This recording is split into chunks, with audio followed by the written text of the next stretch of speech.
প্রতি ঘড়িতে সময় রাত 11:59 শুরু হয়ে গেল ভূত এফএম হন্টেড বাই এয়ারটেল। আপনাদের সবাইকে স্বাগত জানাচ্ছি আমি রাসেল, আমার সঙ্গে রয়েছে মাসুম এবং আজকের অতিথিরা।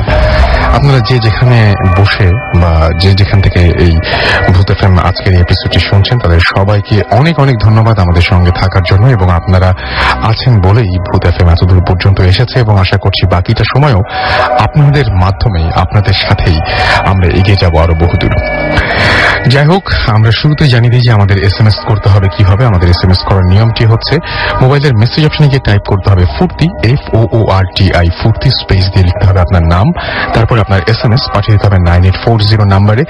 আর যারা আমাদের ইমেইল করে ঘটনা পাঠাতে চান, সেই ঘটনাগুলো পাঠানোর নিয়মটি হচ্ছে আপনার ঘটনাটি লিখে ফেলুন, নাম, ঠিকানা এবং ফোন নাম্বার সহ পাঠিয়ে দিন আমাদের অ্যাড্রেসে। আমাদের অ্যাড্রেসটি হচ্ছে bhootfm@radiofurti.fm, স্পেলিংটি হচ্ছে BHOOTFM@radioforti.fm। অবশ্যই ঘটনার শুরুতে উল্লেখ করুন যে এই ঘটনাটিকে আপনি এখানে এসে সবার সাথে শেয়ার করতে চান, নাকি আপনি চান যে আমরা আপনার এই ঘটনাটি পড়ে শোনাই। আর যদি আপনি কোনো রেকর্ড করে ঘটনা পাঠাতে চান, অর্থাৎ কোনো অডিও ক্লিপ আমাদের পাঠাতে চান, তাহলে আপনার মোবাইল দিয়ে রেকর্ডটি করে ফেলতে পারেন এবং সেটি পাঠিয়ে দিতে পারেন আমাদের অ্যাড্রেসে। আপনার ঘটনাটি যদি ভালো হয় ডেফিনেটলি আমরা সেটা প্লে করব। অবশ্য এই ব্যাপারটা নিয়ে অনেকেরই মনে আশঙ্কা থাকে যে আমার ইমেলগুলো কি যাচ্ছে, আমার ইমেলগুলো কি পড়া হচ্ছে, আমার ঘটনাগুলো কি আসলে এই সন্দেহ কিন্তু সবসময় থাকে। না, সন্দেহ করার একেবারেই কিছু নেই। আপনাদের প্রত্যেকটা ঘটনাই আমরা খুব মনোযোগ দিয়ে পড়ি এবং প্রত্যেকটা ঘটনা পড়েই আমরা সিলেক্ট করি কোন ঘটনাগুলো ভালো এবং কোন ঘটনাগুলো সবচাইতে ভালো। সমস্যা হয়ে যায় যে একই ধরনের ঘটনা হয়তো অনেক সময় দেখা যায় অনেকে পাঠাচ্ছেন, যে সমস্ত ঘটনাগুলো আগে আমরা শেয়ার করে ফেলেছি সেই টাইপের ঘটনা যদি আসতে হয়, অনিচ্ছার সত্ত্বেও সেই ঘটনাগুলো আমাদের বাদ দিয়ে দিতে হয়। আর আপনি আপনার জীবনের সেরা ঘটনাটি পাঠাবেন সেটাই আশা করব, এবং যে ঘটনাগুলো আগে হয়ে গেছে সেরকম কোনো ঘটনা না পাঠানোটাই ভালো। আজকের এই এপিসোডটি যদি আনফরচুনেটলি কেউ মিস করে ফেলেন তাহলে চিন্তার একেবারেই কোনো কারণ নেই। আপনি আবার এয়ারটেল এম রেডিওর মাধ্যমে ঘটনাটি আবারও শুনতে পাবেন, এই এপিসোডটি শুনতে পাবেন, বা আগের পুরনো কোনো এপিসোড যে এপিসোডটি আপনার শুনতে ইচ্ছে করছে চাইলে সেটা শুনতে পাবেন। সেই জন্য আপনাকে যেটা করতে হবে, আপনার এয়ারটেল নাম্বার থেকে ডায়াল করতে হবে 4040, সিলেক্ট করতে হবে চ্যানেল 22। দেখবেন যে একের পর এক বিভিন্ন এপিসোডের অপশন আপনাকে দেওয়া হচ্ছে, এবং যে এপিসোডটি আপনি মিস করেছেন বা যে এপিসোডটি আপনি পুনরায় শুনতে চান চাইলেই সেখান থেকে শুনে ফেলতে পারেন। আর সেই সাথে আপনি যদি চান ভূত এফএম টিউন, যেটা মাসুম এখন প্লে করছে, সেটা আপনি আপনার কলার টিউন বা মাই টিউন হিসেবে যদি সেট করে ফেলতে চান, তাহলে আপনাকে যেটা করতে হবে, আপনাকে কোড নাম্বারটা মনে রাখতে হবে। The code number is 92125, and আপনি জাস্ট একটা SMS পাঠিয়েই এটা আপনি অ্যাক্টিভেট করে ফেলতে পারেন। আপনার মোবাইলের মেসেজ অপশনে গিয়ে টাইপ করুন CT স্পেস দিয়ে টাইপ করুন 92125 এবং পাঠিয়ে দিন SMSটি 3123 নাম্বারে। দেখবেন যে এই টিউনটি আপনার টিউন হয়ে গেছে। যাই হোক, এই ছিল নিয়ম কানুন এবং সবকিছু। আমরা একটা সুখবর আপনাদের জানিয়ে রাখি, আগামী সপ্তাহে ইনশাআল্লাহ আমরা যাচ্ছি ঢাকার বাইরে কয়েকটা হন্টেড প্লেসে, এবং এখন পর্যন্ত যেটা নির্ধারিত আছে সেটা হচ্ছে আমরা সম্ভবত যাব চট্টগ্রামের ফয়েজ লেকে, এবং সেখানে আমরা অনেক আগে আমাদের এখানে চট্টগ্রাম থেকে যারা এসেছেন তারা প্রত্যেকেই স্বীকার করেছেন এবং প্রত্যেকেই বলেছেন যে জায়গাটা বেশ হন্টেড। সো আমরা দেখি যে সেখানে কিছু পাওয়া যায় কিনা। তো আমরা এর মধ্যে সিলেক্ট করে ফেলেছি আমাদের যে সমস্ত গেস্টরা রয়েছেন যারা সবচাইতে ভালো ঘটনা বলেন, তাদেরকে নিয়েই আমরা সেখানে যাচ্ছি, যাতে ফিরে এসে তারা সেই জায়গার সমস্ত সিচুয়েশনগুলো আপনাদেরকে আবার ভালোভাবে বুঝিয়ে বলতে পারেন বা ঘটনাগুলো আপনাদেরকে জানিয়ে দিতে পারেন।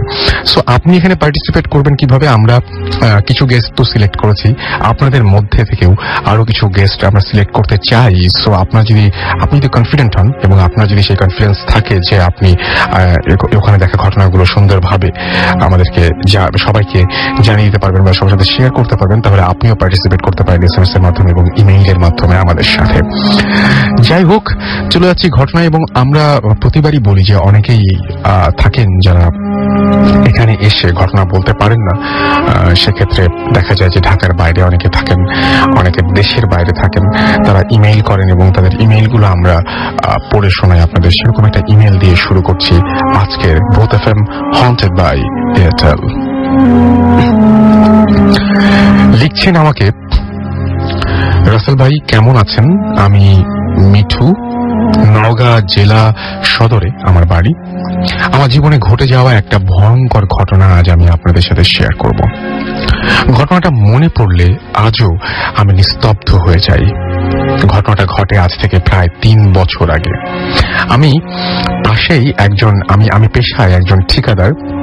আমি এক স্কুল করার দায়িত্ব পাই। আমার কাজের জায়গাটি নওগাঁ শহরের ভেতরে। জায়গাটির নাম হাপুনিয়া। কাজ শুরু করতে হবে, তাই আমার কাজের মালামাল পাহারা দেওয়ার জন্য একজন নাইট গার্ডের প্রয়োজন হয়। তো ওখানে স্থানীয় কিছু লোকজনকে জিজ্ঞেস করলে কেউ থাকতে রাজি হয় না। আমি একটু প্রবলেমে পড়ি। বাধ্য হয়ে আমি আমার একজন বন্ধুর কাছে যাই। সে আমাকে বাবলু নামে একজনের সাথে যোগাযোগ করতে বলে। একটা কথা বলা দরকার, সেটা হচ্ছে যে স্কুলটি আগে থেকেই একটা বিল্ডিং এ ছিল। আমি তার পাশে আর একটা নতুন বিল্ডিং করার কাজ পাই। তো বাবলু আগে থেকেই সেখানে পুরোক্ষণ স্কুলটির নাইট গার্ড ছিল। আমি তাই বাবলুর সাথে যোগাযোগ করি। সে বলে যে ভাই, এখানে তো কেউ কাজ করতে চায় না। আমি বাবলুর কাছে কাজ না করার কারণ জিজ্ঞেস করি। বাবলু আমাকে বলে যে এলাকাটা খুব খারাপ। আমি ওকে বলি যে কাজ যখন পেয়েছি তখন কাজ আমি কমপ্লিট করবই। বাবলু আমাকে মানা করলেই তা আমি তার কথায় গুরুত্ব দেই না এবং বাবলুকে অনেক কষ্টে রাজি করাই। বাবলু রাজি হলো, কিন্তু আমাকে বলল যে ভাই, আপনার মিস্ত্রিদের বলবেন যে এখানে যাতে গরুর মাংস না খায়, তাহলে প্রবলেম হবে, এবং রাত 12টার পর যাতে ঘর থেকে কেউ বের না হয়। আমি আবার কারণ জানতে চাইলে বাবলু আমাকে কিছুই বলে না। আমিও ব্যাপারটা অতটা সিরিয়াসলি নেই না। আমি মিস্ত্রিদের সাথে বাবলুর পরিচয় করিয়ে দিই এবং বাবলুকে মালামাল বুঝিয়ে দিই এবং আমি বাড়ি ফিরে যাই। আমি প্রায় আমার সাইডে যেতাম, এবং কিন্তু একদিন অনেক ঝামেলা থাকায় আমার বাড়ি ফেরা সম্ভব হয় না। কারণ তখন প্রায় রাত 12টা বাজে এবং আমার বাড়ি যাওয়ার মতো কোনো যানবাহন ছিল না। তাই কিছুটা বাধ্য হয়ে আমি সে রাতটা সেখানে থেকে যেতে রাজি হই। পুরাতন স্কুলটির পাশেই 2টা রুম ছিল। একটাতে মিস্ত্রিরা থাকতো আর একটা রুম আমার জন্য ছেড়ে দিল, এবং রুমের স্কুলটির বারান্দায় বাবলু থাকতো। মিস্ত্রিদের সাথে প্রয়োজনীয় কথাবার্তা শেষ করে আমি রাত প্রায় 1টার দিকে আমার রুমে ঘুমাতে যাই। ক্লান্ত থাকায় আমি খুব তাড়াতাড়ি ঘুমিয়ে পড়ি। হঠাৎ আমার দরজায় অনেক জোরে জোরে কারা যেন ধাক্কা দিতে থাকে। আমি উঠে দরজা খুলতেই দেখি সাদা পাঞ্জাবি পরা একজন মুরব্বী লোক দাঁড়িয়ে আছেন। সে আমাকে জানায় যে একজন মানুষ মারা গেছে এবং তার জানাজা হবে, এবং আমি যেন সেই জানাজায় সামিল হই। আমি ঘুমানোর ঘরে থাকায় ব্যাপারটা সিরিয়াসলি না নিয়ে লোকটির সাথে হাঁটতে থাকি। আমি মনে করি যে বাবলু এবং মিস্ত্রিরা ওখানে যাবে। কিছু দূর হাঁটতেই দেখি যে একটা পুকুরের পাশে একটা লাশ রাখা আছে এবং লাশটার সামনে একজন ইমাম সাহেব দাঁড়িয়ে আছেন। প্রায় 50-60 জন মানুষ জানাজা করার জন্য দাঁড়িয়ে আছে। আমিও তাদের সাথে যাই এবং দাঁড়াই।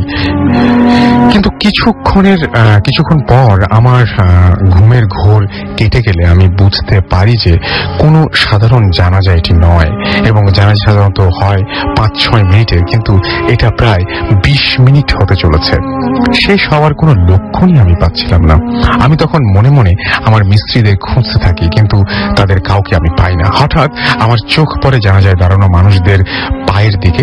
আমি যা দেখতে পাই, আমি যা দেখেছিলাম তা আমি আজও বিশ্বাস করতে পারি না। আমি দেখলাম যে তাদের কারোর পা মাটিতে ছিল না। তাদের চোখ দিয়ে যেন আগুনের ফুলকি বের হওয়ার হচ্ছিল। আমি যে দৌড় দিব তাও আমি পারছিলাম না। আমার পা যেন মাটির সাথে আটকে গেছিল। আমি আর সহ্য করতে পারি না। আমি অজ্ঞান হয়ে পড়ে যাই এবং তারপর আমার আর কিছু মনে নেই। আমার যখন জ্ঞান ফেরে তখন আমি দেখি যে আমার পাশে বাবলু ও মিস্ত্রিরা দাঁড়িয়ে আছে। তারা আমাকে বলে যে আমি নাকি কাল রাতে কোথা থেকে দৌড়িয়ে এসে দরজার সামনে পড়ে যাই। তারা আমাকে ধরাধরি করে আমার রুমে নিয়ে যায়। তখন বাবলু আমাকে বলে যে এখানে আগে নাকি এরকম একজন নাইট গার্ডকে ডেকে নিয়ে যায়, যে গলা টিপে মেরে ফেলে এবং তার লাশ পাওয়া যায় নদীর পাড়ে, যেখানে কাল রাতে আমি জানাজাটা দেখেছিলাম। আমার ঘটনাটা এখানেই শেষ করার আগে বললে যে এখনো ওখানে প্রতি রাতে এরকম জানাজা হয় এবং মজার ব্যাপার হলো আমাদের মিস্ত্রিরা ওই ঘটনা এক্সপেরিয়েন্স করেছে। আমি নিজে করেছি, কিন্তু বাবলু যে কিনা মিস্ত্রিদের মানে ঘরের সামনে ঘুমায়, কিন্তু তাকে আজ পর্যন্ত কেউ জানাজা করতে দেখেনি। রাসেল ভাই, ভালো লাগলে এই ঘটনাটি পড়ে শোনাবেন। এটাই ছিল ঘটনা। এই ঘটনাটি আমাদের লিখেছেন, আমি আগেই নাম বলেছি, মিঠু, উকিলপাড়া, নওগাঁ থেকে। যাই হোক, ঘটনা শুনলাম। এবার কিছু SMS, এবং SMS এর মধ্যে আমি দেখতে পাচ্ছি আমাকে লিখেছেন জুথি, অ্যানি, নাবিলা, পাপ্পু, প্রীতম, রূপম, তুল্লা নারায়ণগঞ্জ থেকে। তারা শো শুনছেন এবং তিনি বলছেন যে আমাকে এবং সকল ভূত FM ফ্রেন্ডদের তারা শুভেচ্ছা জানিয়েছেন। এছাড়াও মাসুমা আমাদের নারায়ণগঞ্জ থেকে SMS করেছেন এবং তিনি বলছেন ভূত FM ফাটাফাটি। আমাকে সাকিবুল SMS করেছেন এবং তিনি বলেছেন যে এই ঘটনাটা খুব ইন্টারেস্টিং ছিল। শুভ মিরপুর, ঢাকা থেকে আমাদের SMS করেছেন এবং ভূত FM তার কাছে খুব ভালো লাগছে। AR আসিফ কুষ্টিয়া থেকে SMS করেছেন এবং মাসুম ভাইকে থ্যাঙ্কস জানিয়েছেন। আমাদেরকে ভজন দেবনাথ থেকে SMS করেছেন এবং তিনি বলছেন তার কোনো SMS পড়া হয় না। কি বলেন? এই যে আপনি SMS পাঠিয়েছেন, সঙ্গে সঙ্গে আপনার SMS পড়া হলো। সৃজন এবং হিমেল আমাদের SMS করেছেন রাব্বি মৃধা, ঢাকা যাত্রাবাড়ি থেকে। এছাড়াও রতন আমাদেরকে SMS করেছেন ইসলামবাগ থেকে। আমাদেরকে বাঁধন SMS করেছেন লিমন, সেন্ট্রাল রোড, ধানমন্ডি, ঢাকা থেকে, এবং তিনি বলছেন যে তার বাড়ি একটা হন্টেড প্লেস, আসতে চাইলে অ্যাড্রেসটি দিব। আপনি আপনার ঘটনা কিন্তু আমাদের লিখে পাঠাতে পারেন ভূতfm@radio40.fm এই অ্যাড্রেসে, এবং সেই ঘটনা যদি শুনে মানে পড়ে আমাদের ভালো লাগে, ডেফিনেটলি আমরা আপনাদের ওখানে যাব। আমাদেরকে রোহিত SMS করেছেন আমাদেরকে। এছাড়াও দেখতে পাচ্ছি সজীব SMS করেছেন আমাদেরকে। ভুবন ফেনী থেকে। ডেন্টিস্ট অপু আমাদের SMS করেছেন হাবিব গাজীপুর থেকে। মিশু রাজশাহী থেকে। রিঞ্জি, তান্নি, তন্ময় ময়মনসিং থেকে। আমাদেরকে রাব্বির হাসান SMS করেছেন জুয়েল খুলনা থেকে। আমাদেরকে কবির জিঞ্জিরা থেকে SMS করেছেন। মাহি আমাদের SMS করেছেন বরিশাল থেকে। শুভ বণিক আমাদের SMS করেছেন আসাদুল সহ আরো অনেকে। আপনি যদি SMS করতে চান তাহলে মোবাইলের মেসেজ এখানে গিয়ে টাইপ করুন ফুর্তি, FOORTI ফুর্তি, স্পেস দিয়ে আপনার নাম, স্পেস দিয়ে আপনার মেসেজ পাঠিয়ে দিন 9840 নাম্বারে। আজকে যে কজন গেস্ট আসার কথা ছিল তাদের মধ্যে দুজন আসতে পারেনি। একজন এসে তার একটা খুব জরুরি কাজ পড়ে যাবার কারণে তিনি আবার বাড়ি ফিরে গেছেন। তবে যাবার আগে রেকর্ড করে গেছেন তার ঘটনাগুলো। সেই ঘটনাগুলো আমরা এর পরপরই শুনবো। তার আগে আমাদের এই মুহূর্তে যিনি উপস্থিত আছেন স্টুডিওতে, তার কাছে যাচ্ছি। তার পরিচয়টি আমরা তার কাছ থেকে জানবো। আপনার নামটা একটু প্লিজ বলবেন এবং আপনি কোথা থেকে এসেছেন, কি করেন একটু জানাবেন। আমি রফিকুল আলম, আমার বাড়ি ফেনী জেলার দাগনভূঞা থানার গোবিন্দপুর গ্রামে। আমি এসেছি ঢাকা নয়াপল্টন থেকে। আমি যে কাহিনীটা আপনার সাথে শেয়ার করব সেটি আমার দাদুর কাছে শোনা। কাহিনীটা সম্ভবত 1960-62 সালের হবে। আমার দাদুর বাপের বাড়িটা হলো নোয়াখালী জেলার সেনবাগ উপজেলার বীজবাগ ইউনিয়নের খলিল মিয়ার হাটের পশ্চিম পাশে মিয়াজি বাড়ি। আমার দাদুর বাড়িটা একটা বর্ণনা দিই। আমার দাদুর বাড়িটা পূর্বমুখী, পূর্ব দিকে রাস্তা, পশ্চিম পাশে ধানি জমি, দক্ষিণ পাশেও গছ ছিল, আর উত্তর পাশে বড় একটা বাগান। আমার দাদুর ঘরটা পূর্বমুখী। ঘরের পেছনে একটা বড় তেঁতুল গাছ ছিল।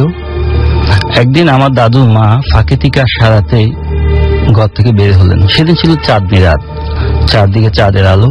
তিনি দেখলেন তেঁতুল গাছের নিচে একজন পুরুষ একজন নারীর মাথায় সিঁথি কাটছে বা উকুন দেখতেছেন পশ্চিম দিকে মুখ বসে। আমার দাদুর মা সেটা দেখে তিনি ঘরে ঢুকে গেলেন। ঘরে ঢুকে দাদুর বাবাকে বললেন এই কাহিনী। তখন দাদুর বাপ ঘরে একটা মজবুত লাঠি ছিল। তিনি লাঠিটা নিয়ে দাদুর মাকে বললেন আমার পিছু পিছু আসো। দাদুর বাপে পিছু পিছু আসলো। আসার পরে দাদুর বাপে সে তেঁতুল গাছের নিচে বসা পুরুষ লোকটির মাথা খুব সজোরে একটা বাড়ি মারলেন। সঙ্গে সঙ্গে একটা মনুষ্য চিৎকার শোনা গেল। তখন তারা ঘরে ফিরে আসলেন। পরদিন সকালবেলায় তারা ওই জমিতে গিয়ে দেখলেন একটা মাথা ফাটা কাক মরে আছে। তারা বুঝলেন এটা জিন অথবা ভূত জাতীয় কেউ হবে। দিন কেটে গেল। রাত্রে সবার কান্নায় ঘুম ভেঙে গেল। একটা নারী বিলাপ করে কাঁদতেছে, তোমরা আমার স্বামীকে মেরে ফেলছো, তোমরা আমার স্বামীকে মেরে ফেলছো, আমি তোমাদেরকে রাখবো না, আমি তোমাদেরকে মেরে ফেলবো, তোমরা আমার স্বামীকে মেরে ফেলছো। এরকম 2-3 রাত বিলাপ শোনা গেল। তার এই কান্না শুনে আমার দাদুর মা বাবা সবার মন খারাপ হলো। আসলে এই কাজটা তারা না করলেই পারতেন। যাক, আস্তে আস্তে তার কান্নাটা প্রতিবাদে রূপ নিল। রাত হলে জমিনে শুকনো মাটির ডিলাগুলা তাদের গদে চালে আসে পড়তে লাগলো। এরকম কয়েকদিন পড়লো। তারা সিদ্ধান্ত নিলেন এভাবে তো আর বসে থাকা যায় না, কিছু একটা করতে হবে। পরে সবাই মিলে হুজুর আনলেন। হুজুর এনে বাড়িটা বন্ধ করলেন। বন্ধ করার পরে কয়েক বছর সেই উপদ্রব বন্ধ ছিল। 1986-87 সালের কথা। আমি তখন ক্লাস 7-এ পড়ি। আমার দাদুর বাপের বাড়ির পশ্চিম পাশে আমার নানার বাড়ি। আমি একদিন মাগরিবের নামাজে আজান দিবে ঠিক 4-5 মিনিট আগে পশ্চিম পাশ দিয়ে আমার দাদুর বাড়িতে আসতেছিলাম। আমি বাড়ি থেকে 50 গজ দূরে থাকতে দেখলাম একটা সোনালী চুলের মেয়ে এবং তার গায়ের রং সাদা।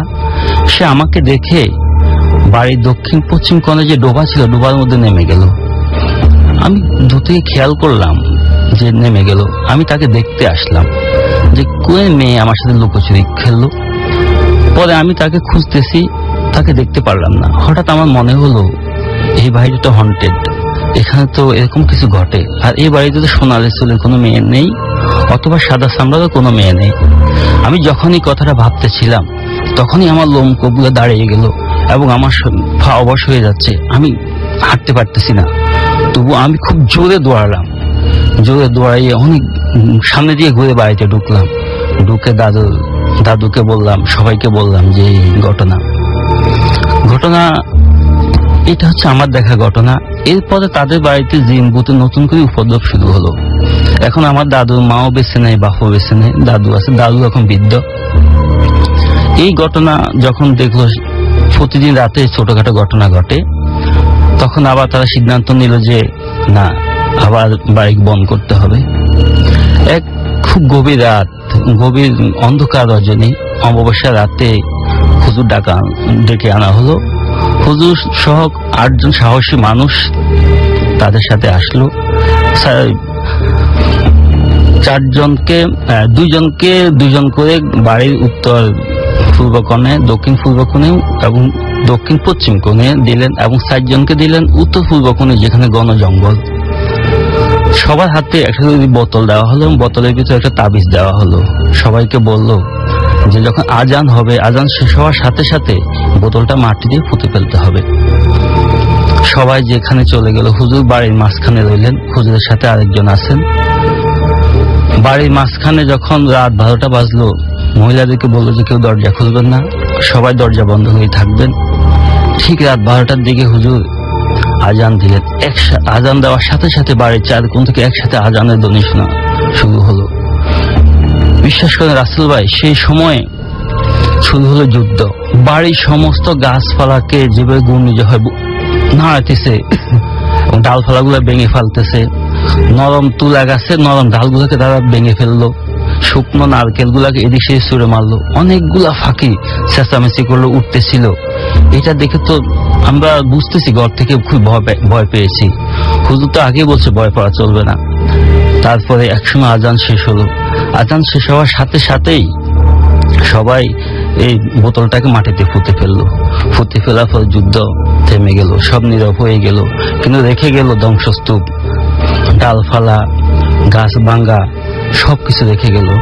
এরপর থেকে আর কখনো সেই বাড়িতে ভূতের কোনো উপদ্রব লক্ষ্য করা যায়নি।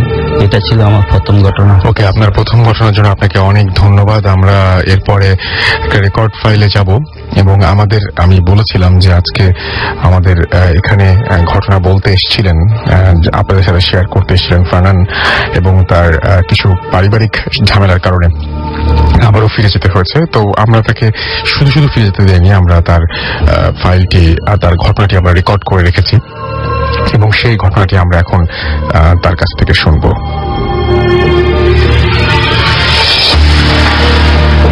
হ্যালো লিসনার্স, আমি ফারনান, আমি পুরান ঢাকা থেকে এসেছি। আমি এসিসি পড়ছি। তো আমি আজকে আপনাদের সাথে যে এক্সপিরিয়েন্সটা শেয়ার করবো সেটি মূলত একজন ভ্যান পিক আপ ভ্যান ড্রাইভারের কাছ থেকে আমি এটা শুনেছি, এবং উনি যেভাবে আমাকে শেয়ার করেছিলেন ঠিক সেভাবেই আমি আপনাদের শেয়ার করার চেষ্টা করব। তো উনি মূলত একটা লাশ একবার একটা হাসপাতাল থেকে একটা শ্মশান ঘাটের উদ্দেশ্যে নিয়ে গিয়েছিল, এবং তখনই সেই ঘটনাটা তার সাথে ঘটে। কিন্তু উনি মূলত নর্মালি লাশ আনা নেওয়া করে না, আনফর্চুনেটলি সেদিন তাকে কাজটা করতে হয়েছিল। তো কেসটা ছিল একটা অ্যাক্সিডেন্ট কেস, এবং সেই লাশটাকে সেই ছোট যে ট্রাকে করে নিয়ে আসা হয়, এবং সেই ড্রাইভারটা ওই হাসপাতালের সামনে থেকে লাশটা নেয়, এবং সেই ছোট ট্রাকটাতে ওই ছেলেটার যে ছেলেটার লাশ নিয়ে যাওয়া হচ্ছিল তার কিছু আত্মীয় স্বজন ট্রাকটাতে উঠে, এবং তারা শ্মশান ঘাটের উদ্দেশ্যে রওনা হয়।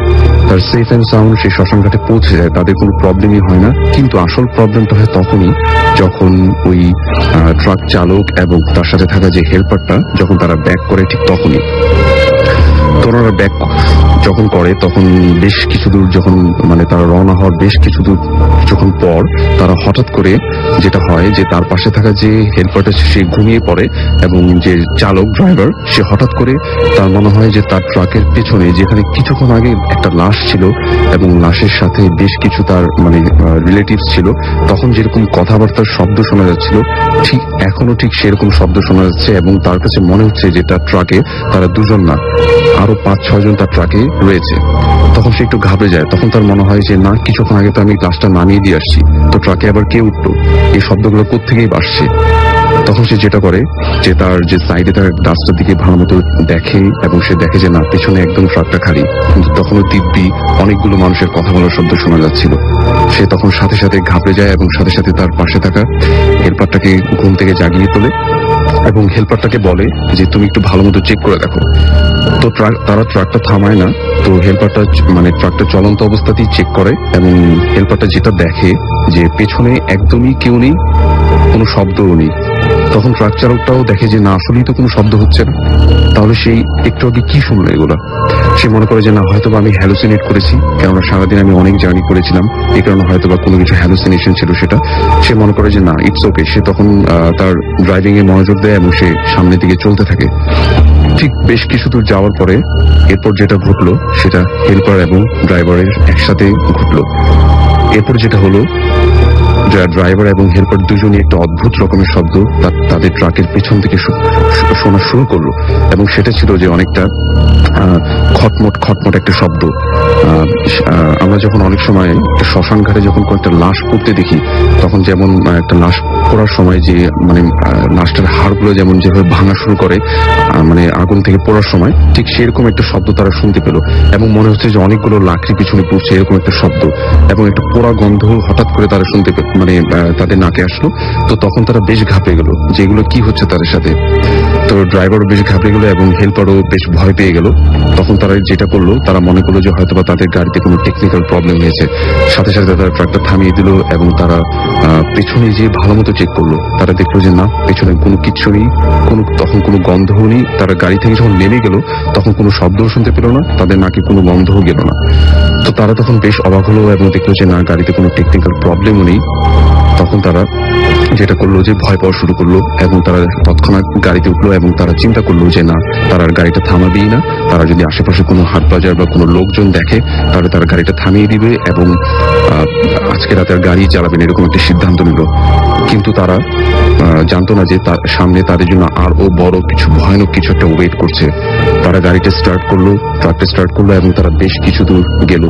বেশ কিছু দূর যাওয়ার পরে ড্রাইভারের চোখে সব থেকে প্রথমে একটা অদ্ভুত জিনিস চোখে পড়লো। সেটা হচ্ছে যে ঠিক হাইওয়ে রাস্তাটার মাঝ বরাবর একটা কিছু সাদা কাপড় দিয়ে জড়ানো, এবং সে যখন ওটা সামনে গেল সে তার বোঝার বাকি রইল না যে এটা ছিল একটা লাশ। এবং সেটা আরো বেশি অবাক হলো যখন তারা দেখলো যে লাশটা পুরো হাইওয়েটা জুড়েই ছিল, লাশটা এতটা লম্বা ছিল মনে হচ্ছে যে সম্পূর্ণ হাইওয়েটা রোধ করে লাশটা পড়ে আছে। তার থেকে আরো বেশি অবাক বিষয় ছিল যে লাশটার ঠিক পিছনে 3টা কুকুর বসা ছিল। মনে হচ্ছিল যেন ওই কুকুরগুলো লাশটাকে পাহারা দিচ্ছে। তো তারা তখন বেশ ভয় পেয়ে গেল এবং সাথে সাথে তারা গাড়িটাকে স্টপ করলো এবং গাড়িটাকে ব্যাক করলো। তারা মনে করলো যে না, পেছনের পথ দিয়ে তারা চলে যাবে, এই ওয়েতে যাওয়া সম্ভব না। তারা তখন বুঝতে পারলো যে হয়তো বা কোনো খারাপ কিছু তাদেরকে সেই শ্মশান ঘাট থেকে পিছু ধরেছে। তখন তারা দোয়া পড়া শুরু করলো এবং সজোরে গাড়িটা টানা শুরু করলো driver.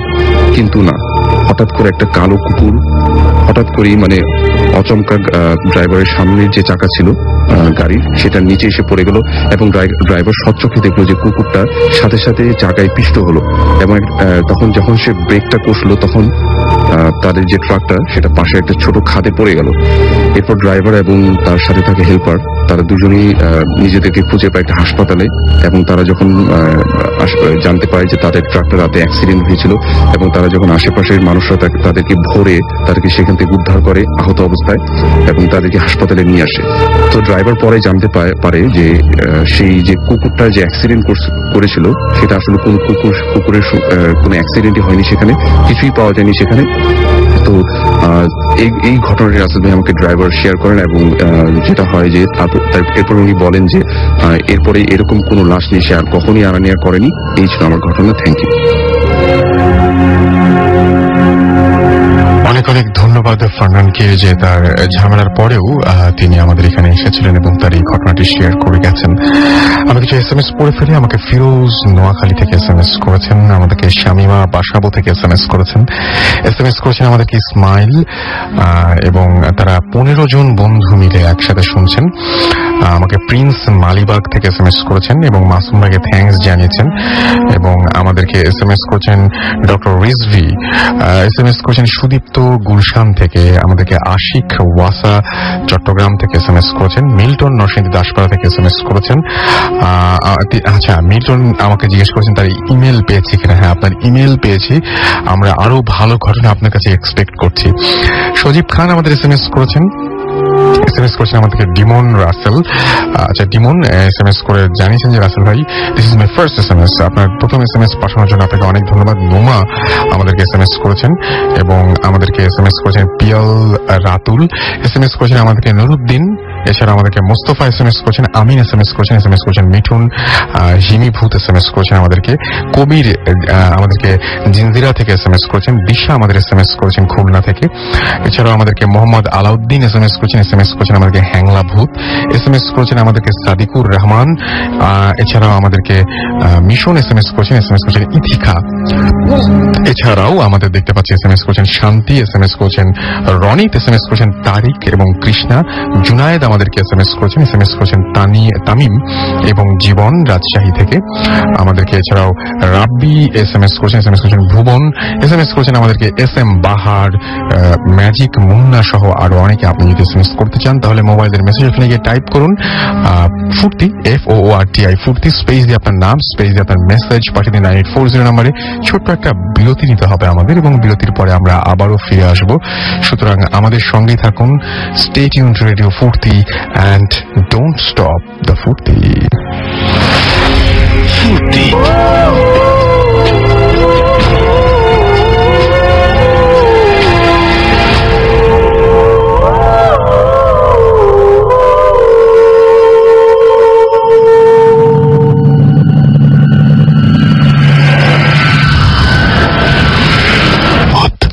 FM haunted by Airtel.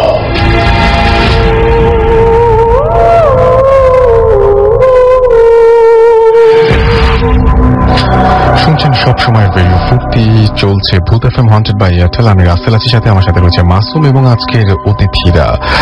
আর এর মধ্যে SMS চলে এসছে বেশ কিছু। আমাকে সন্ধি খুলনা থেকে SMS করেছেন এবং তিনি বলছেন আজকে অনেকদিন পর ভূত FM শুনছেন তিনি এবং এতদিন ধরে তিনি ভূত FM কে অনেক মিস করেছেন হসপিটালের বেডে থেকে।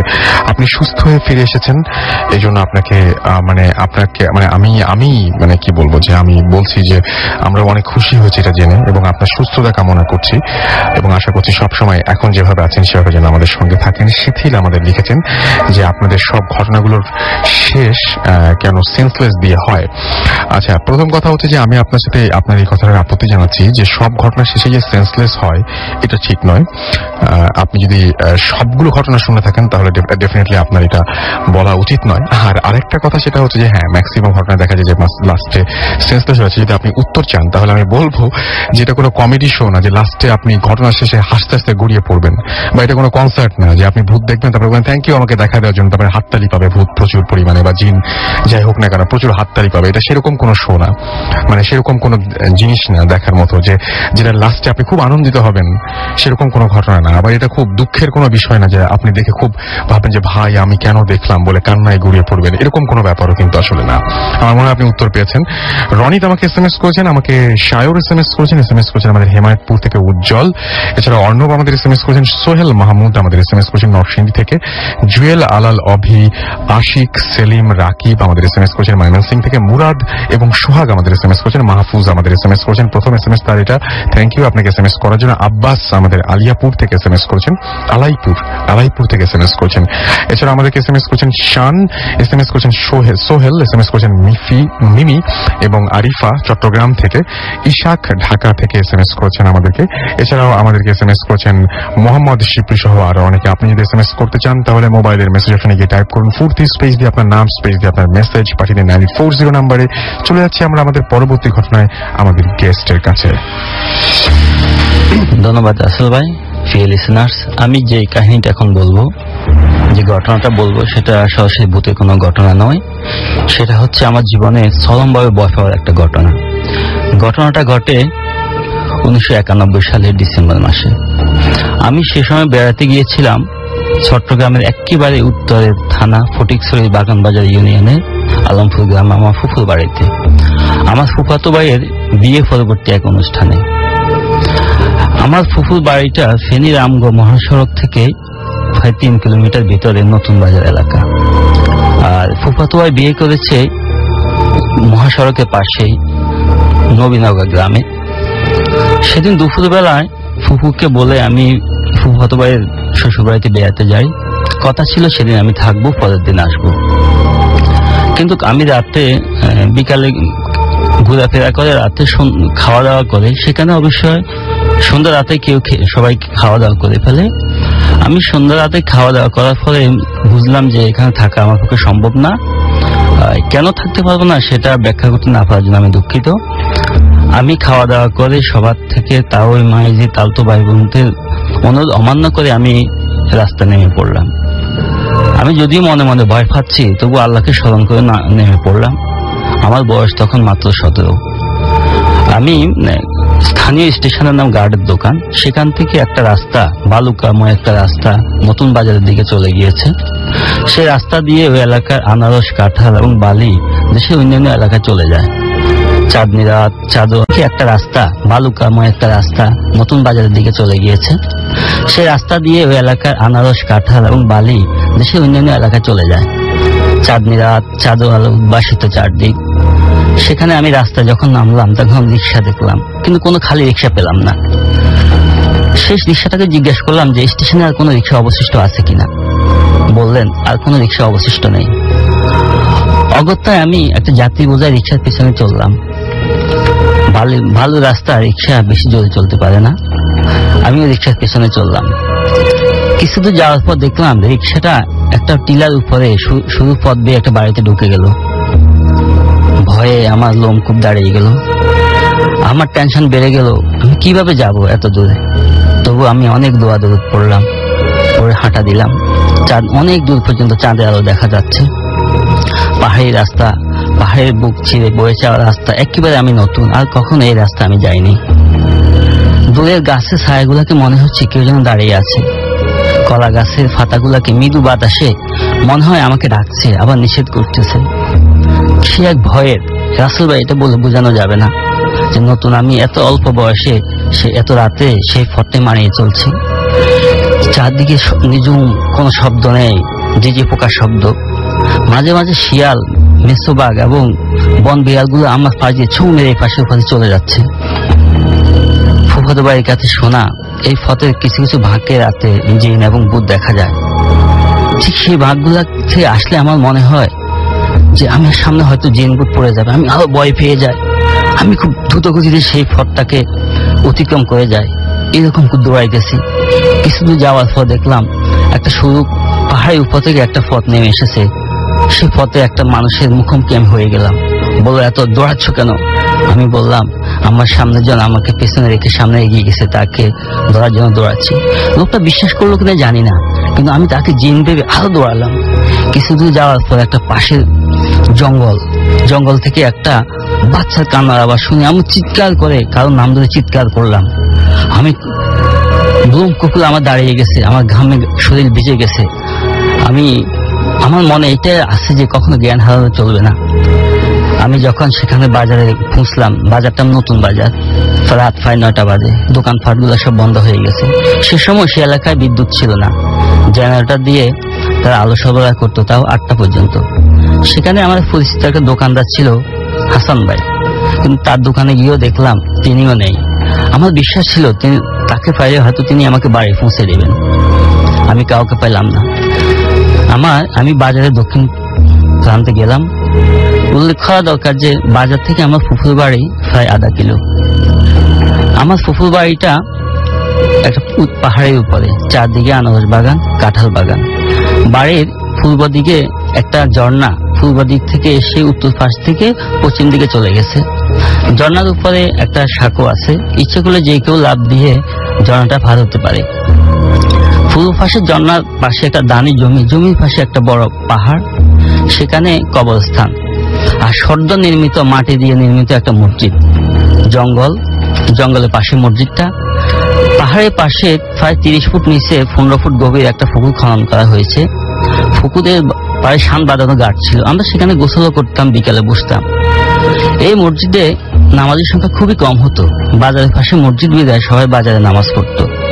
এমন দিন গেছে যে এশার নামাজের সময় হুজুর মুসল্লি না পেয়ে নিজে আজান দিয়ে নিজে নামাজ পড়ে চলে গেছে। এবং এটাও শোনা গেছে ফজরের সময় ইমাম সাহেব আসেনি, নামাজও হয়নি, কারণ এটাকে সবাই ভয় পেত। সেদিন সকালে আমি সে কবরস্থানকে গিয়েছিলাম ছোট ভাইদেরকে নিয়ে। দেখলাম অনেকগুলা কবর ভেঙে পড়েছে, বালির কবর, বেশি টিকাও কথা না, ভেঙে পড়েছে। আমি আফসোস করলাম কবরগুলা দেখে, কবরগুলা অস্থিরে ভেঙে পড়েছে। তারপর আমি চলে আসলাম।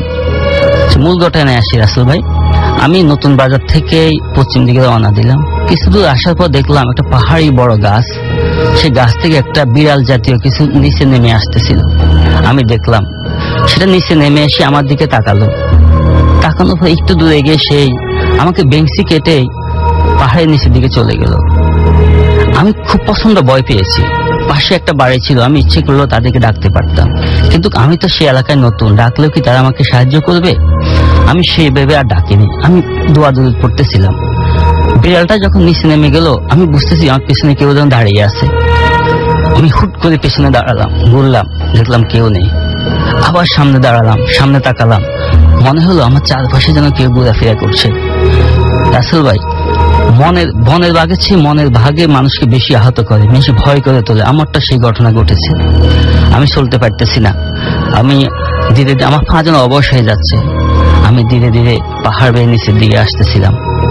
যেই মাত্র সেই কবরস্থান মসজিদ যেখানে আছে পাহাড়ের পাশে আসলাম, আমি যে কবরটা সেদিন সকালবেলা দেখেছি ভেঙে পড়ছে, কবরের পাশে আসার পরে আমি চিৎকার শুনলাম, খুব দ্রুত জোরে একটা চিৎকার শুনলাম।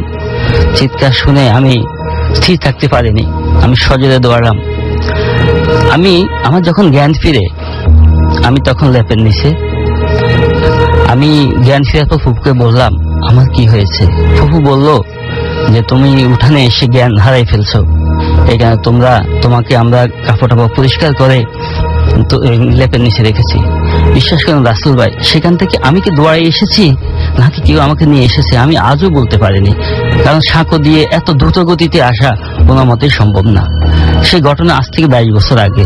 সেখানে হয়তো পরিবর্তন হয়েছে, রাস্তা হয়েছে, বিদ্যুৎ হয়েছে। আমার ফুফুরাও সেখানে এখন আর থাকে না। আমার ফুফা মারা গেছে, ফুফাতো ভাই সবাই মারা গেছে, কিন্তু এলাকাটাকে আমি এখনো মিস করতেছি, এই কারণে যে আমার জীবনের সবচেয়ে ভয় পাওয়ার কাহিনীটা এখানেই ঘটেছে। আপনাকে অনেক ধন্যবাদ এবং আপনার দ্বিতীয় ঘটনার জন্য। আমরা কথা না বাড়িয়ে চলে যাবো আবার ফারনানের ঘটনায়। এবং আমি বলেছিলাম যে আজকে ফারনান এখানে এসেছিলেন, কিন্তু পারিবারিক একটা ঝামেলা করে তাকে চলে যেতে হয়েছে। তার দুটো ঘটনা আছে, এবং সেকেন্ড এখন যে ঘটনাটা শুনবো সেটাও উনি রেকর্ড করে গেছেন। তো সেই ঘটনাতে আমরা সরাসরি চলে যাচ্ছি। হ্যালো লিসনার্স, আমি ফারনান। তো আমি চলে যাবো আমার নেক্সট আরেকটা ঘটনা, এবং সেটা হচ্ছে আমাদের পুরান ঢাকার একটা ঘটনা। তো এই ঘটনাটা এক্স্যাক্টলি আমার একটা বাসার সাথে ঘটায়, এবং আমরা যখন ছোট ছিলাম তখন থেকে এই বাসা সম্পর্কে বেশ ঘটনা শুনে আসছি। তো সেখান থেকে একটা ঘটনা আমি আজকে আপনাদেরকে বলবো, এবং এই ঘটনাটা এক্স্যাক্টলি 1 মাস আগে ওই বাসার একজন রিলেটিভস এর সাথে ঘটেছিল। তো আমি প্রথমে ওই বাসাটা সম্পর্কে একটু বলি। বাসাটা হচ্ছে অনেক পুরনো একটা বাসা, এবং বাসাটা অনেক বড়, একতলা একটা বাসা। তো ওই বাসাটার একতলা একটা বাসা, এবং বাসাটার মাঝখানে যেটা ছিল একটা কুয়া ছিল, অনেক পুরনো একটা কুয়া, এবং সাথে একটা বট গাছ, অনেক পুরনো বট গাছ। তো এই বাসাটা যখন তৈরি করা হয়, ঠিক তার আগে যখন এই জমিটা, এই বাসার মালিক একটা হিন্দু বড় একটা জমিদার থেকে মানে এই জায়গাটা কিনে, এবং তখন এক্স্যাক্টলি এই কুয়াটা এবং এই বট গাছটা তখনও ছিল। তো এরপরে তারা বাড়ি করে এবং এখানে থাকা স্টার্ট করে। ঠিক এখানে আরেকটা ঘটনা বলতে হয় কুয়াটা সম্পর্কে, যে 1971 যখন মানে স্বাধীনতা যুদ্ধের সময় এই বাসার যত সদস্য ছিল সবাইকে এই পাকিস্তানি আর্মিরা মেরে ফেলে এবং তাদেরকে এই কুয়াটাতে ফেলে দিয়েছিল, এরকম আমরা শুনে আসছি। তো এরপর থেকে এদের লাশ এখানেই ছিল, প্রায় 15 থেকে 20 দিন পরে এদের লাশ এখান থেকে তোলা হয়, এবং পচা গুলি তোলা সেখান থেকে তোলা হয়, এবং তারপর থেকে এই বাসায় যারা থাকে, এবং তখন থেকে এই কুয়াটা একদমই বন্ধ করে দেওয়া হয়। এই কুয়াটা একদমই পরিত্যক্ত থাকে, এবং এই কুয়াটা আর কোনো ইউজ করা হয় না। তো এই বাসায় যারা এখন থাকেন তারাও অনেক মানে কথা আমরা শুনতেছি ছোটবেলা থেকে, যে এরকম অনেক ঘটনা, যে কুয়াটা সম্পর্কে একটা ছোট ঘটনা, যেটা যে ওই কুয়াটার আশেপাশে যে বট গাছটা, ঠিক সেখানে নাকি একটা পিশাচ থাকে, এরকম একটা ঘটনা আমরা শুনতাম ছোটবেলা। কিন্তু আসলে কেউ কখনো দেখেনি, বাসার যারা সদস্য তারা কখনোই এরকম কিছু দেখেনি। কিন্তু ওই বাসাটায় ঠিক 1 মাস আগে তাদেরই একজন রিলেটিভস মানে ঢাকার বাইরে থেকে ঘুরতে আসে, এবং সে যখন বাসাটায় থাকে তখন সে নিজেই একটা জিনিস দেখে, ওই বাসাটা উইয়ার্ড একটা জিনিস। তো সেটাই আমি এখন বলবো। আসলে সেটা হচ্ছে যে সে যখন রাতে মানে ঘুমাতে যায় রুমটাতে, তার রুমটা ছিল ঠিক ওই কুয়াটা বরাবর, এবং রাতের বেলা যখন সে ঘুমায় রুমে সে একাই ছিল, এবং হঠাৎ করে গভীর রাতের দিকে সে একটা অদ্ভুত শব্দ শুনতে পায়, এবং সেই শব্দটা ছিল মানে কেউ যদি মানে কাঁদে অনেক জোরে জোরে, যেরকম শব্দ হয় ঠিক সেরকম, কিন্তু সেটা ছিল একটা পুরুষ ভয়েসের, মানে খুবই অদ্ভুত এবং ভয়ানক সেই কণ্ঠস্বর, পুরুষ ভয়েসের। এবং সেটা একটু পর মনে হচ্ছিল যে না, ওটা একটা কুকুরের ডাক, আবার কিছু একটু পরে মনে হচ্ছিল যে না, ওটা একটা মানুষ, মানে একটা পুরুষ মানুষ কেউ কান্না করছে, এরকম একটা শব্দ। কিন্তু হঠাৎ করে সে কান্নার শব্দ থেমে যাওয়ার পরে সে হঠাৎ করে একটা শব্দ শুনতে পেল। সেটা হচ্ছে সেই পরিত্যক্ত কুয়া থেকে মনে হচ্ছে কেউ বালতি ফেলছে কুয়াতে, এবং কুয়া থেকে পানি তুলছে। ঠিক ছপ করে একটা শব্দ হচ্ছে কিছুক্ষণ পরপর, মনে হচ্ছে যেন কুয়াটার পাশে দাঁড়িয়ে কেউ যেন বালতি কুয়াটাতে ফেলছে এবং কুয়া থেকে পানি তুলছে। সে খুব অবাক হয়ে গেল। সে জানতো যে কুয়াটা একদমই পরিত্যক্ত ছিল, এবং কুয়াটা কেউ এখন আর ইউজ করে না, এরকম একটা অবস্থা। কিন্তু এত রাতে কেই বা এই কুয়া থেকে পানি তুলছে, সে একটু ভয় পেয়ে গেল। তার কাছে এই বাসার যে ঘটনাগুলো সেগুলো সব সত্যি মনে হওয়া শুরু করলো, যে না আসলে এই বাসায় মনে কিছু একটা আছে। সে যেটা করলো, যে তার রুমের একটা জানালা ছোট্ট করে একটু খুললো, এবং খোলার পরে সে যেটা দেখলো সেটা দেখার জন্য সে একদমই প্রস্তুত ছিল না। সে বারান্দার অল্প একটু আলোয় দেখতে পেলো যে কুয়ার সামনে একটা অনেক লম্বা একটা অদ্ভুত একটা, সেটাকে মানুষ বলা যায় কিনা আমি জানি না, এরকম একটা জিনিস দাঁড়ানো, এবং সেটার দুপা ছিল অনেক মোটা মোটা এবং অনেক লম্বা সেই জিনিসটা, এবং ওটা সম্পূর্ণ শরীর ছিল কালো লোমশ, একদম কালো লোমে ঢাকা। এবং ওটা কি ছিল সেটাও সে জানে না। এবং সে দেখলো যে ওটা একটা বালতি কুয়াতে ফেলছে, এবং একটু পরপর কুয়া থেকে কি যেন তুলছে, কিন্তু ওই কুয়াতে কোনো পানি থাকারই কথা না এখন আর। তো সেই শব্দগুলো কোথায় হচ্ছে সে তার জানা ছিল না। সে খুব ভয় পেয়ে গেল, এবং সাথে সাথে জানলাটা বন্ধ করে দিল। সে তারপর দোয়া পড়া শুরু করলো, এবং রাতে ঘুমিয়ে গেল। এরপর আর তার কোনো প্রবলেম হয়নি। সে যখন এই ঘটনাটা তার যে বাসার যারা ছিল তাদের সাথে শেয়ার করলো, তখন তারা বাসার সবাই একটা অবাক হলো, কেননা তারা সবাই জানতো যে কুয়াটা একদমই পরিত্যক্ত ছিল এবং কুয়াটাতে কোনো পানি ছিল না। তাহলে এগুলো কোত্থেকে হলো, এটা আসলে কারো জানা নেই। এই ছিল আমার ঘটনা রাসেল ভাই, থ্যাংক ইউ। অনেক ধন্যবাদ ফারনানকে। এবং ঘড়িতে সময় রাত 12:45 শুনছেন সব সময় রেডিও ফুর্তি চলছে ভূত এফএম হন্টেড বাই এয়ারটেল। আমি রাসেল আছি সাথে, আমার সাথে রয়েছে মাসুম এবং আজকের অতিথিরা। কথা না বাড়িয়ে আমি সরাসরি চলে যাচ্ছি আজকের অতিথির কাছে তার ঘটনা শোনার জন্য। আপনার থার্ড ঘটনাটা আমরা শুনে ফেলি। ধন্যবাদ রাসেল ভাই। প্রিয় লিসেনার্স, আমি এখন যে ঘটনাটার কথা বলবো সেটা হচ্ছে আমার পাশের বাড়ির আঙ্কেলের ঘটনা। তিনি পেশায় একজন কসাই, আমরা তাকে কসাই আঙ্কেল বলি। এতদিন আমি তার নাম ভুলে গেছি। ঘটনাটা ঘটে 1980-82 সালের দিকে। আমার জন্মস্থান সেনবাগ উপজেলা দক্ষিণ রাজারামপুর গ্রামে। আমাদের গ্রাম থেকে 2 মাইল দূরে একটা বাজার ছিল, এখনো আছে, ফকিরহাট। আমার কসাই আঙ্কেলটা উনি গরু ছাগল কিনতেন, বিক্রি করতেন এবং মাঝে মাঝে উনি মাংস বিক্রি করতেন। সেদিন তিনি ফকিরহাটে মাংস বিক্রি করতে গিয়েছিলেন। মাংস বিক্রি করতে করতে রাত 9টা বেজে যায়, কিন্তু 2 কেজি মতো মাংস থেকে যায়। তিনি মাংসগুলাকে ঝুড়ির মধ্যে নিলেন, আমরা স্থানীয় ভাষায় এটাকে লাই বলি, এবং সেখানে দাও, গুটি, ছুরি, ভাতখাড়া ইত্যাদি নিলেন এবং উপরে একটা বড় চেরাগ জ্বালিয়ে দিলেন, সেখানে আমরা স্থানীয় ভাষায় মোমবাতি বলি। তিনি এদিকে আসার জন্য কাউকে পাইলেন না। বলে রাখা দরকার, আমাদের বাড়ি এবং বাজারের মাঝখানে একটা বড় দিঘি আছে, সেটার নাম হচ্ছে মৌলবী দিঘি, স্থানীয় ভাষায় মল দিঘি বলি। তো সেই দিঘিটা অনেক বছর আগে কথিত আছে যে জিনেরা কেটেছিল। তো এই দিঘিটার দক্ষিণ পাশ এবং পূর্ব পাশ গভীর জঙ্গল। সে সময়ে কারো হাতি বা ঘোড়া মারা গেলে সেখানে মাটি পুঁতে দেওয়া হতো। মাটিতে খুবই এটা ভূত এবং জিনের অভয়ারণ্য ছিল। আর উত্তর পাশে ছিল বড় বড় তাল গাছ এবং সন। সময়ের প্রয়োজনে, রাস্তা বড় করার প্রয়োজনে ফটটাকে পুকুরের উত্তর পাশে পা কেটে ঘুরিয়ে দেওয়া হয়। সেখানে বুদ্ধের মাঝে মাঝে মানুষদেরকে ভূতেরা আটকাতো। তো সেখানে রিক্সাওয়ালারা একা না গিয়ে কয়েকটা রিক্সা একসাথে হলে তারপর সবাই যেত। সেদিন আমার আঙ্কেলটা সেই মাংস মাথায় করে যখন দিঘির পাড়ে আসলেন, অনেক অন্ধকার, চারদিকে কিছুই দেখা যাচ্ছে না। তিনি খুব সাহসী ছিলেন, অনেক দৌড়াদৌড় করে তিনি আসতেছিলেন। তিনি যখন সবে মাত্র দিঘির উত্তর পাশে আসলেন, দেখলেন অনেক ঘোড়া তাকে কর্ডন করে যাচ্ছে, ঠক ঠক ঠক ঠক, তাকে ঘেরাও করে রাখছেন। তিনি আস্তে আস্তে হাঁটতেছেন, ঘোড়াগুলা কিন্তু তার কোনো ক্ষতি করতেছে না। তিনি হাঁটতেছেন, কিন্তু তার মনে সাহস আছে যে আমি এখানে দাঁড়িয়ে থাকা চলবে না, আমাকে যেতেই হবে। কিছুদিন আসার পরে হঠাৎ ঘোড়াগুলো বেনিশ হয়ে গেল। তিনি মনে করলেন যাক বাঁচা গেল। আসার পর ঠিক 1 মিনিট পরে তিনি দেখলেন অনেকগুলা লোক, মনুষ্য আকৃতির, কারোর মাথা নেই, তাকে ঘেরাও করে ফেললেন। তার চারদিকে হাঁটতেছে আর বলতেছে, এই এর কাছে যাস না, গোস্তের গন্ধ, গোস্তের গন্ধ। আরেকজনে বলতেছে, এই গোস্ত দে, গোস্ত খাবো। আরেকজনে বলতেছে, গোস্ত খাবো, গোস্ত খাবো। একজন এক এক ভাষা, এক এক কণ্ঠস্বরে বলতেছে। ভয়, প্রচন্ড ভয় পেলেন তিনি, কিন্তু ভয় পেল তার সাহসের কারণে তিনি ভয় পেলেন না, আস্তে আস্তে হাঁটতেছিলেন। তারপর ওরা গোস্ত পাচ্ছে না, কি করবে? প্রচন্ড এক ঝটলা বাতাস এসে তার উপরে বাতিটাকে নিভিয়ে দিল। এবার তিনি প্রচন্ড ভয় পেলেন। ভয় পাওয়ার পর উনি হাত দিয়ে লাইয়ের উপর থেকে ধামাটা নিলেন। ধামাটা নিয়ে বললেন, তোরা আমাকে ডিস্টার্ব করবি না, আমাকে ডিস্টার্ব করলে সবাইকে কুপাইয়া মারবো। আমি যেভাবে গরু কুপাই, যেভাবে ছাগল কাটি, সেভাবে কুপাইয়া মারবো, তোরা কেউ ডিস্টার্ব করবি না। তিনি কিন্তু পথ দেখতেছেন না, তিনি এত অন্ধকার, পথ দেখতেছেন না। তিনি দামাটা বগলের নিচে রেখে ফকরে দিয়াশলাই আছে, তিনি সিগারেট ধরানোর ভান করে দিয়াশলাইকে জ্বালাইয়ে সামনের দিকে মারেন। এরকম করতে করতে তিনি ওই এলাকার ফারে আসেন। ওই এলাকার ফারে আসার পরে একটা রাস্তার দ আকৃতি হয়ে উত্তর দিকে চলে গেছে। সে দ আকৃতির মোড়ে একটা বিরাট বট গাছ। সে বট গাছের কাছে আসার পর তারা আবার তাকে ঘেরাও করে পড়লো, কিন্তু এবারও তাকে কিছু করতে পারতেছে না। তিনি দেখলেন তারা একটা বড় গাছের গুটি প্রায় 15 কেজি ওজনে তাকে মারলেন। ভাগ্য ভালো তার, এটা তার গায়ে না পড়ে সামনে পড়লো। তিনি চিন্তা করলেন এটা রেখে গেলে আবার মারবে, সেটা তিনি মাথায় আবার উঠে নিয়ে বাড়ি চলে আসলেন।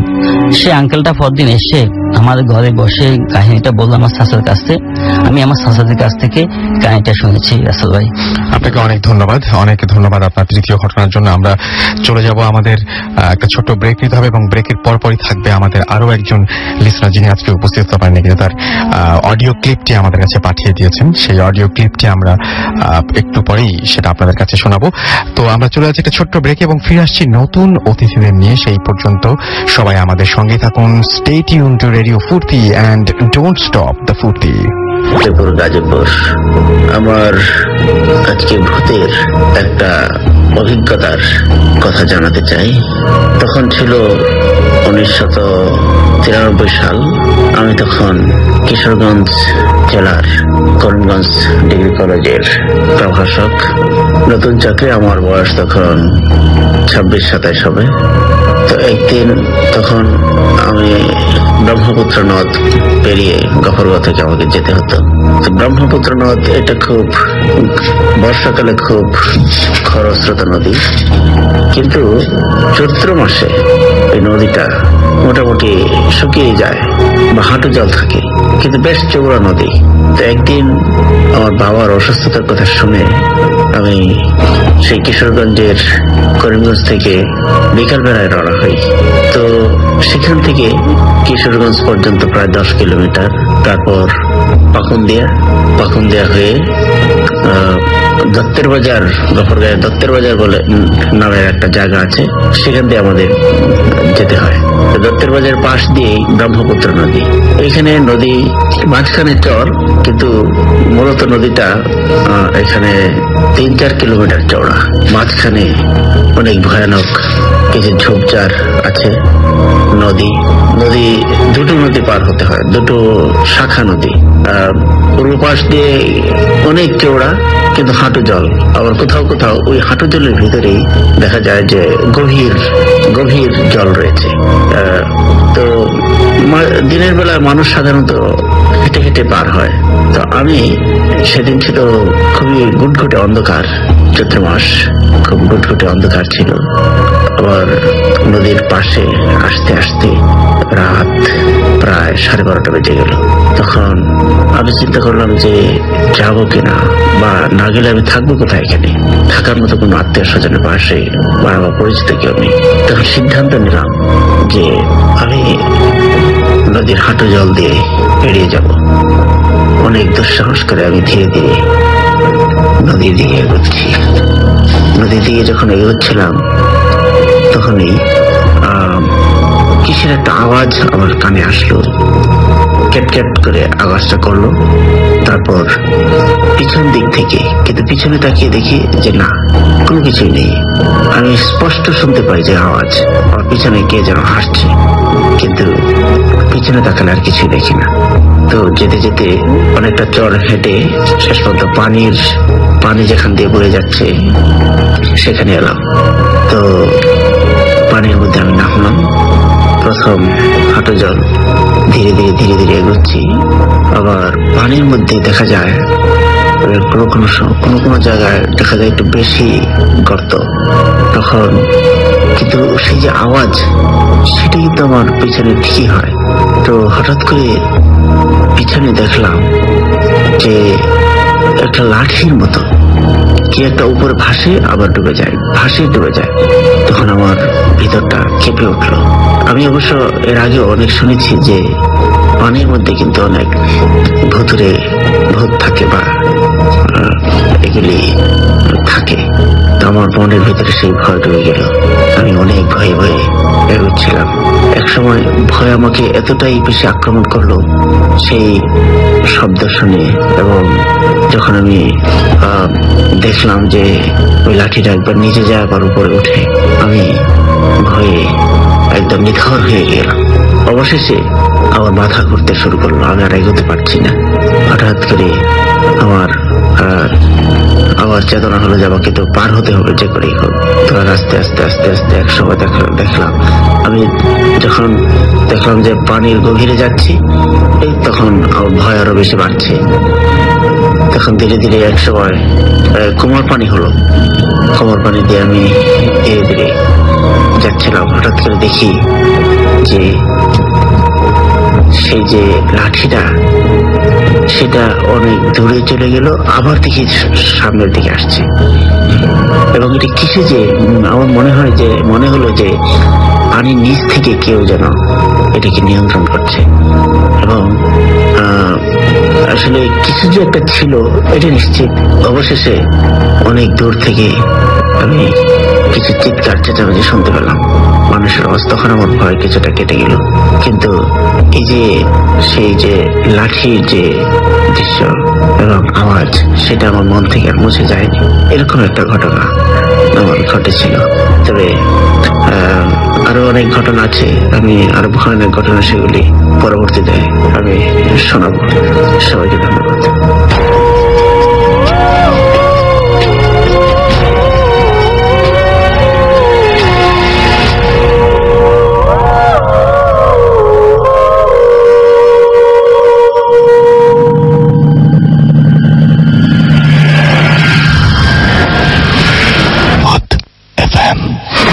Haunted by Airtel.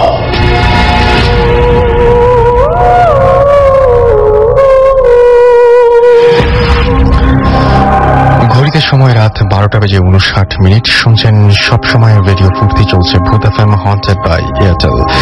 আমি রাসেল আছি সাথে, আমার সাথে রয়েছে মাসুম এবং আজকের অতিথিরা। আমরা অতিথির কাছে একটু পরে যাব, তার আগে আমরা আপনাদের কিছু SMS পড়ে ফেলতে চাই। তপু আমাকে লিখেছেন যে আমার কাছে অনেক ট্রু কাহিনী আছে এবং সেগুলো তিনি একসাথে দেওয়া যাবে কিনা জিজ্ঞেস করেছেন। আপনি একসাথে দিতে পারেন, একটি একটি করে দিতে পারেন। আমাদের অ্যাড্রেসটি জানেন নিশ্চয়ই, যে bhuthfm@radiofurti.fm এই অ্যাড্রেসে পাঠিয়ে দিন। রাজু আমাদের যশোর থেকে SMS করেছেন এবং তিনি বলেছেন যে আজ 10 মাস SMS করছি, বাট কখনো তার SMS পড়া হয়নি, সেটা তিনি জানিয়েছেন। আমি রিয়েলি সরি যে আপনার SMS পড়া হয়নি, বাট আজকে পাওয়া মাত্র আপনার SMS কিন্তু আমি পড়ে ফেলেছি। সীমা আমাদের মিরসরাই থেকে SMS করেছেন এবং তিনি বলছেন যে তিনি ভূত এফএম শুনছেন একা একা, তার খুব ভালো লাগছে। ইঞ্জিনিয়ার MA জব্বার তিনি SMS করেছেন রুয়েট থেকে এবং তিনি বলছেন যে খুব মজা লাগছে এবং ভয় লাগছে। ইঞ্জিনিয়ার স্মৃতি এবং ডক্টর এনায়েত তারা আমাদের SMS করেছেন এবং তিনি বলছেন তারা নিউলি ম্যারিড এবং মাত্র 3 দিন হয়েছে তাদের বিয়ে হয়েছে, তারা একসাথে এখন ভূত এফএম শুনছেন। আপনাদের নতুন জীবনের এই শুরুতেই আমি শুভেচ্ছা জানাচ্ছি এবং আশা করছি যে আপনাদের নতুন জীবন অনেক সুন্দর হবে। নীলিমা আমাদের লিখেছেন যে আমি নীলিমা, আমি আমার কাজিন তামিম এবং বোন এশা বোন এশায়া সাথে ভূত এফএম শুনছেন। তারা সিলেটে ভ্যাকেশনে এসেছেন এবং সেখানে ভূত এফএম এর সাথে রয়েছেন। আমাদের সঙ্গে থাকার জন্য আপনাদের অনেক অনেক অনেক অনেক ধন্যবাদ। এছাড়াও আমাদের SMS করেছেন দুমু ময়মনসিং থেকে, ফয়সাল আমাদেরকে SMS করেছেন কাটাখালী থেকে, সিজ আমাদের SMS করেছেন প্রিন্স রাজবাড়ি থেকে, দুর্জয় আমাদের মতিঝিল থেকে SMS করেছেন, শাহিন আমাদের SMS করেছেন কৌশিক এবং সৌরওয়ার্দী আমাদের SMS করেছেন, সম্রাট SMS করেছেন প্রত্যয় খুলনা থেকে। এছাড়াও আমাদেরকে চৈতি SMS করেছেন ফারুক টাঙ্গাইল থেকে, সেলিম আমাদের চট্টগ্রাম ইউনিভার্সিটি থেকে SMS করেছেন। এছাড়াও মামুন এবং সুজন আমাদের SMS করেছেন আমাদেরকে ইরফান সহ আরো অনেকে। আপনি যদি SMS করতে চান তাহলে মোবাইলের মেসেজ অপশনে গিয়ে টাইপ করুন ফুর্তি, FOORTI ফুর্তি, স্পেস দিয়ে আপনার নাম, স্পেস দিয়ে আপনার মেসেজ পাঠিয়ে দিন 9840 নাম্বারে। আমরা চলে যাচ্ছি ঘটনায় এবং প্রথমেই আমাদের সাথে যে ঘটনাটি শেয়ার করবেন তিনি হচ্ছেন আপনাদের অনেক পরিচিত বাবু ভাই এবং তিনি নতুন ঘটনা নিয়ে এসেছেন। তো এই ঘটনাটিকে বাবু ভাই আপনার নিজের নাকি অন্য কেউ আপনার সাথে শেয়ার করেছেন? না রাসেল ভাই, এটা আমার নিজের না, শোনা। ওকে, তাহলে আপনার ঘটনায় চলে যায় সরাসরি। আচ্ছা, এই ঘটনাটা আমি শুনেছি আমাদের বুয়া, হ্যাঁ, উনি বেশ বৃদ্ধা বয়স্কা। তো উনি সেদিনকে একটা গল্প বলছিলেন, আউট অফ কিউরিওসিটি আমি কান পেতে শুনলাম ঘটনাটা কি। তো পরে ওনার কাছ থেকে জিজ্ঞেস করে শুনলাম যে জিনিসটা আমার কাছে বেশ বেশ ভৌতিক লাগলো জিনিসটা আর কি। তো ঘটনাটা হচ্ছে গ্রামের ঘটনা, দ্যাট টাইম উনি বেশ ইয়াং ছিলেন। তো গ্রামে আপনার যেই হারভেস্ট যে সময়টা থাকে আর কি, যে সময় ফসল টসল আনা হয়, তো মানুষ পিঠা পায় সেগুলো তৈরি করে রাত জেগে। তো একটা সময় ওখানে ওদের যে রান্নাঘরের পাশে, সেখানে মানুষ শীতের জন্য আর কি আপনার চুলা জ্বালিয়ে বসেছিল এবং ওই পিঠা তৈরি করছিল আর কি। তো এই সময় মহিলাদের মধ্যে, তো একটা মহিলার কোলে একটা বাচ্চা ছিল ছোট, এবং পাশে আরেকটা মহিলা এসে বসে। তো সে কিছুটা অপরিচিত এবং তাকে দেখতে কিছু ডিফারেন্ট লাগে সবার থেকে। তো সে বসে থাকে, তো জিনিসটা ডিফারেন্ট কেন তখন তাদের খেয়াল হয়নি, তারা মনে করছে যে গ্রামেরই আশেপাশের বাড়ির কোনো মহিলা আর কি। তো সে বসেছিল, সবাই গল্প করতেছে। তো ওই মহিলাটা যে নতুন এসে বসছে, সে ওই বাচ্চাওয়ালা যে মহিলাটা, তার বাচ্চার দিকে বারবার তাকাচ্ছিল, তাকাচ্ছে। তো মহিলাটা ফার্স্টে যে মা, সে খুব একটা নোটিস করেনি আর কি। তো সে বললো যে একসময় ওই মহিলাটা বলতেছে আর কি, যে এসে বসছে আর কি, বলছে যে তোমার বাচ্চাটা খুব সুন্দর। তো সে বলছে যে হ্যাঁ, কি ব্যাপার? বলছে তুমি কাজ করতেছো, বাচ্চা আমার কোলে দাও, আমি রাখি। তো মহিলাটা কি করলো, ওই বাচ্চাটা তার কোলে দিছে, দিয়ে সে বসে কাজ করতেছে। এক সময় তার আর খেয়াল নেই বাচ্চার কথা। অনেকক্ষণ পর যখন হঠাৎ খেয়াল হচ্ছে, দেখে যে মহিলাটাও নেই, বাচ্চাটাও নেই, এবং অনেক সে খুব ওয়ারিড হয়ে গেল এবং বের হয়ে এসে তারা খোঁজ খবর করলো কোথায়, গ্রামের মধ্যে অন্ধকার রাতে তো খোঁজা সম্ভব না, তারপরে যতটুকু সম্ভব কোথাও নেই, মহিলাও নেই, বাচ্চাও নেই, বাচ্চা এবং মহিলা দুটাই আপনার গায়েব, ভ্যানিশড পুরো। এরকম খোঁজ করতে করতে পরদিন সকাল হলো। সকালবেলা তারা যেয়ে দেখে, খুঁজতে খুঁজতে খুঁজতে নদীর পাড়ে যেয়ে দেখে যে কাদার মধ্যে বড় বড় পায়ের ছাপ এরকম, এবং সে জায়গায় এক জায়গায় বাচ্চাটা পড়া, বাচ্চাটা ঘাটটা মটকানো, অন্যদিকে ঘোরানো। আচ্ছা, এবং পায়ের যে ছাপগুলো নিশ্চয়ই সেগুলো খুব সাধারণ কোনো পায়ের ছাপ, রেগুলার পায়ের ছাপ ছিল না, এবং ঘাটটা মটকানো, বাচ্চাটা পড়ে আছে পাশে মৃত। ওকে, এটা ছিল একটা ঘটনা। ওকে, আমরা কি পরবর্তী ঘটনায় যাবো নাকি মাঝখানে আরেকজনের ঘটনা শুনবো? ওকে, আমরা আবরার ভাই। আচ্ছা, আমাদের সাথে আবরার ভাই রয়েছেন এবং আমরা তার কাছ থেকে একটা ঘটনা শুনি, তারপর আবার বাবু ভাইয়ের কাছে ফিরে আসবো। থ্যাংক ইউ বাবু ভাই, আপনার এই ঘটনাটা আমার কাছে বেশ চমৎকার লাগলো। আমরা চলে যাচ্ছি আবরার ভাইয়ের কাছে, এবং আবরার ভাই, আপনার যে ঘটনাটা শুরু করছেন সেটা কি আপনার নিজের নাকি অন্য কোনো জায়গা থেকে? এটা বলতে গেলে আমার নিজেরও আবার নিজেরও না। ইন দ্য কেস যে ঘটনাটা ঘটেছে এটা চিটাং এ আমার দাদা বাড়ির ঘটনা, এবং তখন আমরা অনেক ছোট, ইটস লাইক 1980 ঘটনা। তো আমাদের আমার নলেজে ছিল না, বাট এটা আমার মেজর চাচা আমার নলেজে এনেছেন রিসেন্টলি। তো এটা আমি ঘটনায় চলে যাই প্লিজ। ঘটনাটা 1980 সালে, তখন আমার মেজর চাচা চিটাং এ সে এসএসসি পরীক্ষা দিচ্ছেন। তো এই আমাদের বাসাটা, আমাদের যে দাদা বাড়ি, ইটস লাইক চিটাং এর সেন্টার, সিটির সেন্টার বলা যায়, এলাকার নামটা না বলি। সো বাড়িটা অনেক পুরনো, এটা করা হয়েছিল 1950 সালের দিকে। আচ্ছা, সো 4তলা বাড়ি, কিন্তু বাড়িটা একটু ডিফারেন্ট ছিল।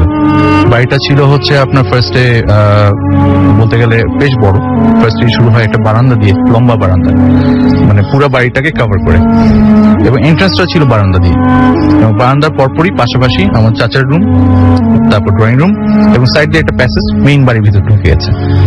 আর মেইন বাড়িতে ঢোকার পর ওই পিছনে ছিল হচ্ছে একটা ডাইনিং রুম, সেটা থেকে আপনার ডাইরেক্ট আপনার একটা উঠানে নেমে গেছে, এবং কিচেনটা ছিল আউট অফ দ্য বিল্ডিং। ওকে, এটা আলাদা একটা প্রিমিসেস। তো আর অন্যান্য রুমে আমার দাদা, আমার আমার দাদু আর কি, আর আমার অন্যান্য ফুপু, আমার বাবা মা, আমরা সবাই থাকতাম। তো আমার চাচা সেদিন অনেক রাত জেগে পড়ছিলেন, ঘটনা যেদিন ঘটে। তো বাড়ির ঠিক উল্টা দিকে ছিল একজন ডাক্তারের বাড়ি। তো ওনার একটা দারোয়ান থাকতো নিচের তলায়, সে বারান্দায় ঘুমাতেন। তো হঠাৎ করে অ্যারাউন্ড রাত 2টা-2:30টার দিকে আমার চাচার যে রুমের যে জানলা, সেখানে হঠাৎ করে নক করার শব্দ পেলেন উনি। নক করার শব্দ পাওয়াতে উনি পর্দা সরিয়ে দেখলেন যে ওই যে দারোয়ানটা, যে উল্টা দিকে যে বাসাটা, সেটা যে দারোয়ান, সে দারোয়ান তাকে ডাকছে যে বাবু ভাই ওঠেন। হঠাৎ করে এটা ইটস লাইক ভেরি আনইউজুয়াল, এত রাত্রেবেলা হঠাৎ করে কখনো সে ডাকেওনি। সে আর কি জানলা থেকে বলে কি হয়েছে, বাইরে আসেন। ওনার রুম থেকে আবার ডাইরেক্ট বাইরে যাওয়া যেত, ডাইরেক্ট দরজা খুলে বাইরে গেল। যাওয়ার পরে দারোয়ান বলতেছে যে আপনাদের বাড়িতে 7 জন ঢুকছে। বলে 7 জন বলে যে 7 জন, অনেক লম্বা লম্বা মানুষ, আমি গুনছি 7 জন। তো বলে তাই, বলে চোর ঢুকেছে। তো এরপরে আমার চাচা করে কি, যে সাথে সাথে তাকে বলে আচ্ছা তুমি এদিকে দাঁড়াও, আমি আসছি। সে বাসার ভিতর ঢুকে দরজা বন্ধ করে দেয়, এবং ভিতরে গিয়ে আমার অন্যান্য যারা বাসার সবাই আছে সবাইকে জাগায়। আমার দাদা, তারপর আমার বাবা, আমার চাচা সবাই মিলে তারা পিছন দিক দিয়ে আবার উঠানের দিক দিয়ে খুঁজতে বের হয়। এখানে আরেকটা ইম্পর্টেন্ট জিনিস যেটা বলে রাখা ভালো, ওই বাড়িটা খুব হন্টেড ছিল। ইন দ্য কেস যে আগেকার মানুষজন দেখা যেত যে অনেক সময় বাচ্চা হওয়ার পর, অনেক বাচ্চা হতো, দেখা যেত যে আগে তো এরকম ফ্যামিলি প্ল্যানিং ছিল না। সো ইভেন আমার দাদা দাদিরও প্রায় টোটাল তার আমার বাবা, চাচা বা ফুপুরা মিলে সবাই মিলে হচ্ছে প্রায় অ্যারাউন্ড 9 জন। আরো 3টা বেবি তাদের মৃত হয়েছিল আর কি। সো এই 3টা বেবিরই আমার যে অন্যান্য যে ফুপু বা চাচা যারা হয়েছেন, ওনাদের আর কি বেসিক্যালি কবরটা ওই বাড়ির আঙিনার ভিতরেই। ওখানে নানা রকম কাঁঠাল গাছ, তারপর আম গাছ, তারপর লেবু গাছ, এরকম বোনা আছে। ইভেন ওই যে 7 জন যে চোর যেখান দিয়ে ঢুকেছে বলেছিল ওই দারোয়ানটা, সেখান দিয়েও আপনার বলতে গেলে ওই কবর দিয়েই শুরু। এনিওয়েজ, তো এরপরে সবাই খুঁজলো, অনেক খুঁজলো। পিছনে একটা আজিজ কোম্পানি নামে একটা কোম্পানি ছিল, ওদের ওখানে দারোয়ানদেরকেও ডাকা হলো, তারাও খুঁজলো, তাকে খুঁজে পাওয়া গেল না তখন। এরপর থেকে টাইম টু টাইম আরো ঘটনা শুরু হলো। এর ঠিক পরের দিন থেকে ওই দারোয়ানটা যে দেখেছিল, সে তার প্রচন্ড জ্বর, মানে তা অ্যারাউন্ড লাইক অনেক, মানে ইটস আনবিলিভেবল। এবং সে বিড়বিড় করে বলতেছিল, আমি যদি জানতাম যে তোমরা চোর না অন্য কিছু, তোমরা যদি চোর হতা তোমাদেরকে আমরা ধরতাম, তোমাকে আমি ধরতাম, এরকম আর কি সে আবল তাবল বলছিল। আফটার দ্যাট ডাক্তার সাহেব, যে উল্টা দিকে যে ডাক্তার সাহেবের বাড়ি, তো তার দারোয়ান সে করলো কি, দারোয়ানকে বাড়ি পাঠিয়ে দিল। তো 7 দিন পর খবর আসলো দারোয়ানটা মারা গেছে। এরপরে ফার্দার আরো ঘটনা, যেটা আমার দাদা দাদি ওনারা হজে গেছেন। এই সময় আমার বাবা একদিন রাত্রে আসতে অনেক দেরি হচ্ছে, প্রায় 2টা, 2:30, 3টা বেজে গেছে। তো খুব ওয়ারিড ছিলেন। তখন তো আর মোবাইল ফোনের যুগ ছিল না, সো ট্র্যাক ডাউন করাও যেত না, বারবার ফোন করে লোকেশন জানা যেত না। সো আমার মা ড্রয়িং রুম থেকে পর্দা সরিয়ে সরিয়ে দেখছে কখন আসে। আমি, আমার বড় বোন, আমরা ছোট, অনেক ছোট, সো আমরা রুমে ঘুমাচ্ছি তখন, সবাই যার যার রুমে। তো টাইম টু টাইম ওখানে যখন দাঁড়িয়ে আছেন লাইট অফ করা, হঠাৎ করে পিছনে সোফার উপরে ধাপ ধাপ ধাপ এরকম থাপড় মারছে কেউ একজন, হাত দিয়ে এরকম বোঝা যাচ্ছে। লাইট জ্বালাচ্ছে, এরকম হচ্ছেই। আমার মা ভয় পেয়ে রুমে চলে আসলো। এরপরে শুনতে পাচ্ছে যে আপনার যে ড্রয়িং রুমটা কার্পেট ছিল, কার্পেটের উপর খুব জোরে জোরে স্টেপ করছে কেউ। এরকম হতে একটা সার্টেন টাইমে, আধা ঘন্টা 45 মিনিট পরে আমার বাবা ফেরত আসেন। যাই হোক, মা আর কারোর সাথে শেয়ার করে না। আমার দাদা দাদি আবার যখন হজ থেকে ব্যাক করলেন, এরপরে একদিন রাত্রেবেলা আপনার হঠাৎ করে, মানে আমার দাদা দাদির রুমের সাথে একটা অ্যাটাচ বাথ ছিল, সবার রুমের সাথেই সেভাবে বড় করে বাড়িটা প্ল্যান করা হয়েছিল। কিন্তু আমার দাদা দাদির যে বাথরুমটা, ওটা অন্য কেউ ইউজ করতেন না। রাত 4টার দিকে দাদি হঠাৎ করে ঘুমিয়ে গেছে, আনুমানিক 4টা আর কি। তো ঘুম থেকে উঠে নিয়ে উনি দেখলেন যে কেউ একজন তাদের রুমের ভিতর দিয়ে বাথরুমের দিকে যাচ্ছে। আবছা হালতে মনে হচ্ছিল যেটা আমার মা। আমার মার মতো একজন বাথরুমে ঢুকে গেল। তা আমার দাদিও একটু আশ্চর্য হলেন যে এই বাথরুমে তো সে আসে না কখনো। রুমে চলে গেলেন। আমার মার রুমে গিয়ে দরজা খোলাই ছিল আর চাপানো ছিল আর কি। তো ওটা খুলে দেখলো যে আমার মা আমাদেরকে নিয়ে ঘুমাচ্ছে। এই ছিল ঘটনাটা। তো এই বাড়িটা অলরেডি এখন ভেঙে ফেলা হয়েছে। এই বাড়ি ঘটনাটা ছিল। ওকে, থ্যাংক ইউ, আপনাকে অনেক ধন্যবাদ। আমরা চলে যাবো বাবু ভাইয়ের কাছে, তবে তার আগে আরো একটা ঘটনা আমার কাছে আছে, সেই ঘটনাটা আমি একটু পড়ে ফেলতে চাই। আমাদের মধ্যেই আমাদের লিসনারদের একজন আমাদেরকে এই ঘটনাটি পাঠিয়েছেন, যিনি আজকে এখানে উপস্থিত হতে পারেননি।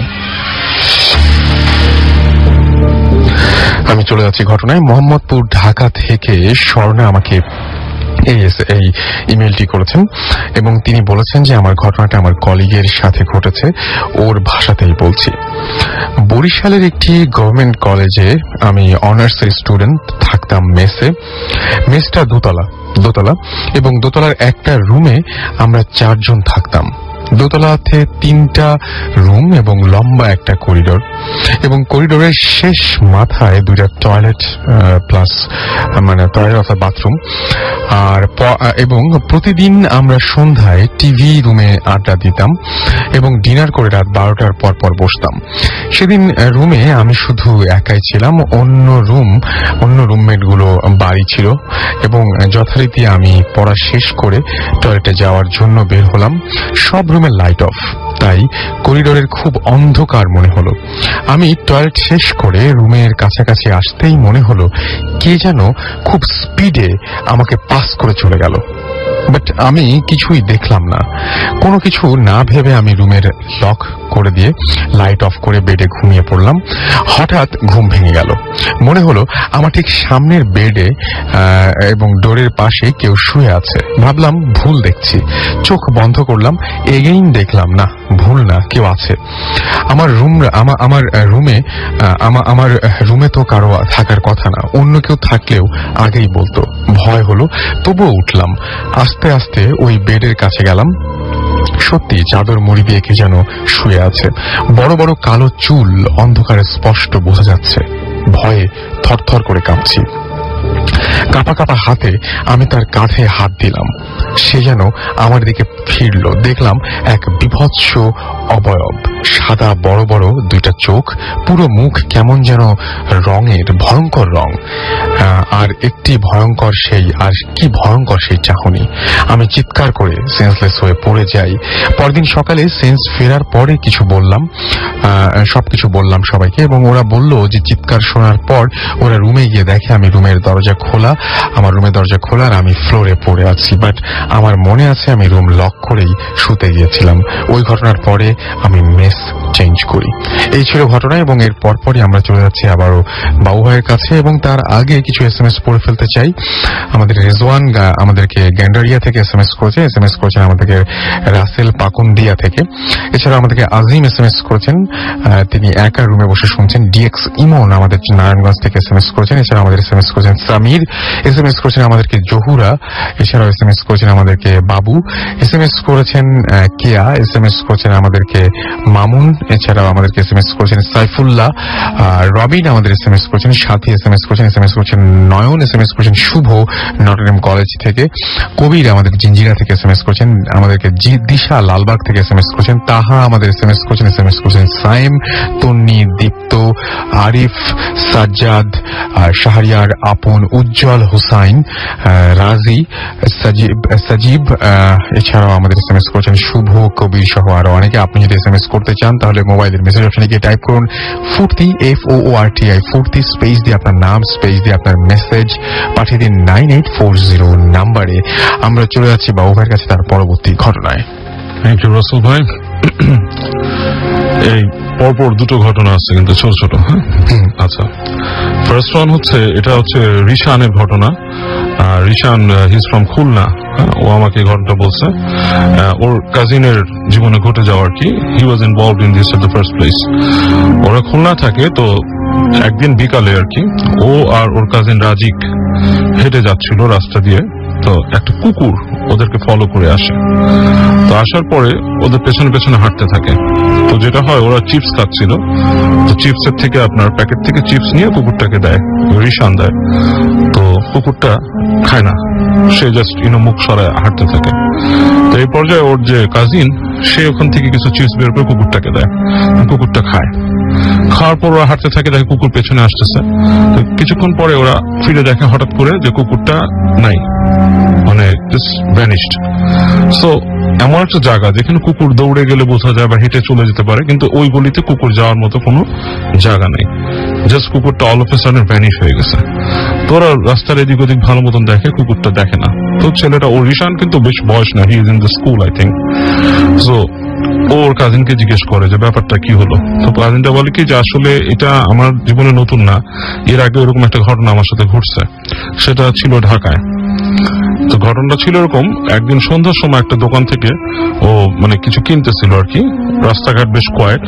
তো এই সময় দেখে যে একটা মেয়ে আসে, স্কুল ড্রেস পরা, ছোট, এসে ওকে দেখায়, হাত দিয়ে ক্যান্ডির দিকে দেখায়। তো ও কি করে, একটা ক্যান্ডি কিনে দেয়, ক্যান্ডি কিনে মেয়েটাকে দেয়। তো মেয়েটাকে দেওয়ার পরে ও হঠাৎ করে টাকা দিতে যায় দোকানে, ফিরে দেখে মেয়েটা নাই, এবং ইটস লাইক ভোজবাজির মতো হাওয়া হয়ে গেছে, মেয়েটা কোথাও নেই। তো এটা একটা ছোট ঘটনা এরকম আর কেউ বলছে। আচ্ছা, now I go to the second story. Sure. আচ্ছা, এটা হচ্ছে ওই গ্রামের ঘটনা। হ্যাঁ, এটা হচ্ছে ওই বুয়ার কাছ থেকে শোনা। এটা হচ্ছে এরকম যে আপনার ওই গ্রামে একটা রাস্তা ছিল, রাস্তাটার এক পাশে নদী আর আরেক পাশে রাস্তা, ডান দিকে আপনার বাঁশঝাড় এবং একটা কবর আছে। এবং ওই কবরটা নিয়ে অনেকেই বলে যে কবরটা খুব খারাপ জায়গা। মাঝে মাঝে নাকি মানুষ দেখে যে কবরের আশপাশে কিছু একটা হাঁটতেছে, তো মানুষ ওই জায়গাটা এড়ায় চলে। তো গ্রামের এক মহিলা ছিল, সে আপনার হত দরিদ্র, she has to go to work and come back, যেতে হয় আবার আসতে হয় তাকে, ওই রাস্তা দিয়ে যেতে আসতে হয়। তো একদিন যেটা করে ওই মহিলাটা, তখন উনি ছিল আপনার অন্তঃসত্ত্বা ছিল, প্রেগনেন্ট। তো উনি এরকম যাওয়া আসা করতো। তো গ্রামের অনেকেই বলছে যে তুমি যেহেতু সন্ধ্যার সময় আসো, এই রাস্তাটা দিয়ে এসো না, রাস্তাটা খারাপ এবং তুমি অনেক কিছু মানে এরকম এক্সপিরিয়েন্স করতে পারো। তো একদিন সে আসার সময় সন্ধ্যার সময় দেখে ওইখানে একটা মানুষ বসা, হ্যাঁ, তো চুলগুলো বেশ এলোমেলো, তার দিকে তাকায়, খুব লাল চোখ করে তাকায় থাকে। তো সেও মানে খুব মানে অনেকটা লাইক আপনার হিপটোনাইজের মতো, সম্মোহনের মতো হয়ে যায় ওটাকে দেখে। সে হাঁটতেছে এবং তাকায় আছে ওটার দিকে চোখে চোখে। কিছুদূর যাওয়ার পর ওটা হঠাৎ করে হেসে ওঠে, হা হা করে। যে মানুষটা বসা সে হা হা করে হেসে দেয়।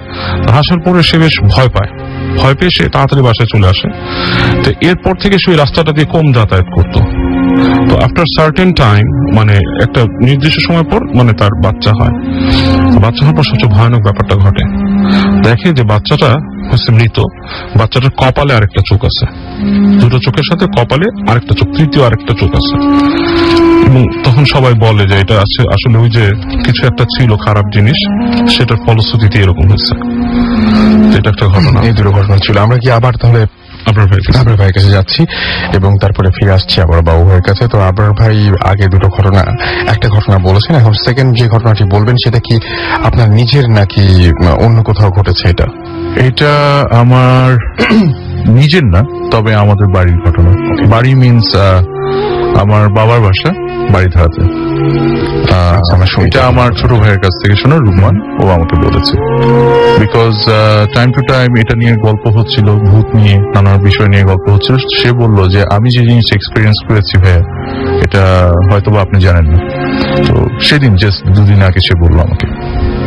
তো রুমানের যে ঘটনাটা সেটা হচ্ছে যে এই বাসাটায় আমি 3 বছর আগে থাকতাম। 3 বছর পরে আমরা শিফট করেছি, আমি আর আমার ওয়াইফ মিলে আরেকটা বাসা।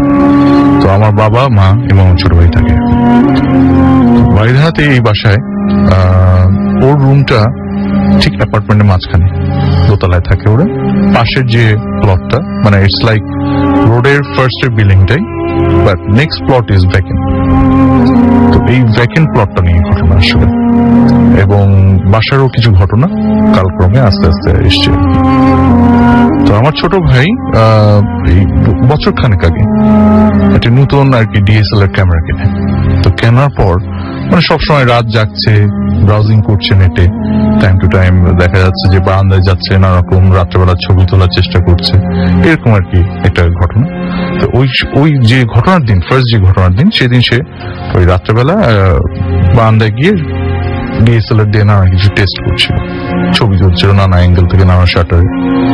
সো এই সময় হঠাৎ করে খেয়াল করলো যে ভ্যাকেন্ট জায়গাটা, বলে রাখা ভালো, ওখানে আগে ভ্যাকেন্ট ছিল না বাড়িটা, ওই জায়গাটা মানে 10 কাঠার একটা জায়গা। সো ওখানে একটা দোতলা ডুপ্লেক্স বাড়ি ছিল। তো এক ভদ্রলোক বেশ কিছুদিন আগে, প্রায় 4-5 বছর আগে জায়গাটা কেনার পর ওখানে নিজেই ফার্স্টে থাকার কথা ছিল, কিন্তু পরে থাকেননি। রিনোভেট করেন অনেক খরচ করে, কিন্তু পরে আর থাকেননি। পরে ওই বাড়িটা ভেঙে ফেলে। আজকে পর্যন্ত, এখন পর্যন্ত ওই জায়গাটা খালি, ওখানে কেউ থাকে না। সো ও ওখানে বসে বসে নানা রকম ছবি তুলছে এই সময়। আর ওখানে হয়েছে কি, ওই জায়গার ভিতরে আপনার কেউ যেহেতু থাকে না, আগে একটা বিল্ডিং ছিল, সো অনেক জায়গায় একটু খালের মতো হয়ে গেছে, মানে ওখানে আর ভরাট করা হয়নি। সো বৃষ্টির পানিতে ওখানে একটু ডোবার মতো হয়ে গেছে বেশ কিছু জায়গায়। সো আর বাকিটা পুরো মানে অনেকটা বলতে গেলে যে ওই গাছগাছলা হয়ে গেছে, একটু জঙ্গল টাইপের আর কি। তো ওখানে বসে থেকে ছবি তোলার সময় হঠাৎ করে খেয়াল করলো যে জাস্ট ওর উল্টা দিকে, মানে ওর যে সীমানা, ওর পরি বাউন্ডারি ওই জায়গাটা, এরপরে ভ্যাকেন্ট স্পেস, তারপর আরেকটা বাউন্ডারি, দেন আরেকটা বাড়ি। তো ওই বাড়ি, ওই আরেকটা যে বাড়ি, থার্ড যে বাড়িটা, ওটার যে বাউন্ডারি, ওটার উপরে কিছু একটা জল করছে, ভেরি গ্লোয়িং। সো এই গ্লোয়িং জিনিসটার দিকে ওর খুব অ্যাট্রাক্টেড, কি ব্যাপার, এটা জিনিসটা কি, ওর খুব কিউরিয়াসিটি আসলো। তখন ওর মাথায় কিছু আসেনি যে কি অন্য কিছু হতে পারে কিনা বা এরকম কিছু। ওটা দিয়ে তাকিয়ে আছে। তো ও করলো কি, শাটারে মানে শাটারের ক্যামেরা দিয়ে কিছু ছবি তুলেছে। আমার কাছে আছে ছবিগুলো, আমি একসময় আপনাকে দেখাবো। সো থিং ইজ দ্যাট, ও ছবি তোলার পর ও চশমা পরে সবসময়, তো ও তখন ক্লিয়ার বুঝতে পারছে না যে কি এটা, মানে যখন স্ক্রিনে দেখছে মানে ইটস হেজি, বুঝতে পারছে না। তো ও আরো ছবি তুলল। ওই গ্লোয়িং জিনিসটা হঠাৎ করে ঝাঁপ দিল হচ্ছে পানিতে, ওখানেই জাস্ট পানি, ওই ব্রেক ইন জায়গা, পানিটা টাস করে পড়লো। পড়ার পর প্রায় 5-6 মিনিট আর কিছু দেখছে না সে। 5-6 মিনিট পর হঠাৎ করে দেখলো ওই গ্লোয়িং জিনিসটা পানির উপরে। আবার কয়েকটা ছবি নিল সে। একটু পর গ্লোয়িং জিনিসটা জিগ জ্যাগ, মানে একবার ডান দিকে যাচ্ছে, একবার বাম দিকে যাচ্ছে, কিন্তু সামনের দিকে অগ্রসর হচ্ছে। এইভাবে আস্তে আস্তে জিগ, ইটস ভেরি ফাস্ট, মানে অনেকটা জেড এর মতো, কিন্তু ফাস্ট সে যাচ্ছে, মানে বলতে গেলে মুহূর্তে এক পয়েন্ট থেকে আরেক পয়েন্টে মুহূর্তে চলে যাচ্ছে। তো এইভাবে যাচ্ছে বাম ডান জিগজ্যাগ করে করে, কিন্তু টুয়ার্ডস হিম, মানে আমার ছোট ভাইয়ের দিকে, রুমানের দিকে টাইম টু টাইম ওটা আস্তে আস্তে এগিয়ে আসছে। সো এটা একবার যে সে মানে ওই এক পয়েন্ট থেকে আরেক পয়েন্টে যাচ্ছে, এই যাওয়ার পর মাঝখানে গ্যাপ দিচ্ছে, বেশ গ্যাপ দিচ্ছে, আবার একটা পয়েন্টে যাচ্ছে। তো ও এর ভিতর অনেকগুলো ছবি তোলার পর, তো যাই হোক, ও পরে এক সময় ও মনে হলো যে it's not something very usual, it's nothing very normal. তো এখানে ওটা যখন চিন্তা করা শুরু, ও ভয় পেয়ে গেল, তো রুমে চলে আসে। এসে নিয়ে সে রুমে, তারপর লাইট ছিল রুমে যেহেতু, তো তখন আর কি ছবিগুলাকে সে সাথে কম্পিউটার ট্রান্সফার করে ওটাকে জুম করে দেখলো সামথিং লাইক বলতে গেলে রাজহাঁসের মতন একটা হাঁস, কিন্তু একটা হাঁস কিন্তু এত ফাস্টার মুভ করে না, হাঁস কিন্তু আস্তে আস্তে আস্তে মুভ করে অনেকটা, বাট এটা it was just moving very fast, একটা পয়েন্ট থেকে আরেকটা পয়েন্টে। তো এই ছবিটা ও আমার সাথে পরে শেয়ার করছে। এটা হচ্ছে একটা ঘটনা। ও এর পরপরই সে আবার ওটা দেখার পর যে এটা হাঁস, আমার ভয় পাওয়ার কি আছে, আবার সে গেছে, যাওয়ার পর দেখে কিছুই নেই। আর বাড়িধারার মতো জায়গায় যেখানে এত মানে মানুষজন থাকে, সেখানে একটা হাঁস আসা কিন্তু কথা না। ইট ওয়াজ ভেরি আনইউজুয়াল ব্যাপার, একটা প্যারানর্মাল অ্যাক্টিভিটির মতোই মনে হয়। এরপরে যে ঘটনা সেটা হচ্ছে একদিন রাত্রেবেলা, অ্যারাউন্ড আপনার অনেক রাত্রে, গভীর রাতের দিকে সে শুয়ে আছে, শুয়ে সম্ভবত he was just reading books or something, রুমের লাইট জ্বলছে।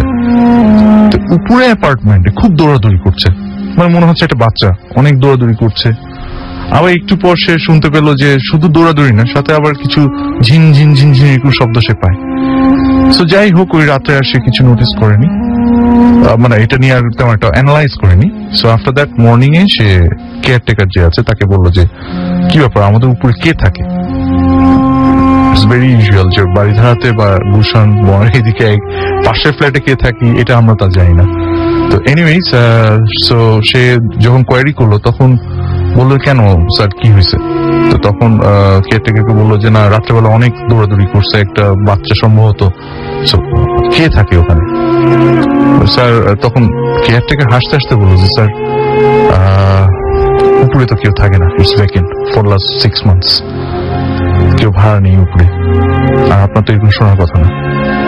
ইট ওয়াজ ভেরি হরিফিক ব্যাপার, ওর জন্য ও একটু ভয় পেয়ে গেছে। এরপর থার্ড ইনসিডেন্ট যেটা ঘটে হচ্ছে আমার কাজিন তন্ময়ের সাথে। তন্ময়ের বাবা খুব অসুস্থ ছিলেন। সেই রাত্রে মানে তন্ময়ের বাবা যেদিন মারা যান তার আগের রাতের ঘটনা।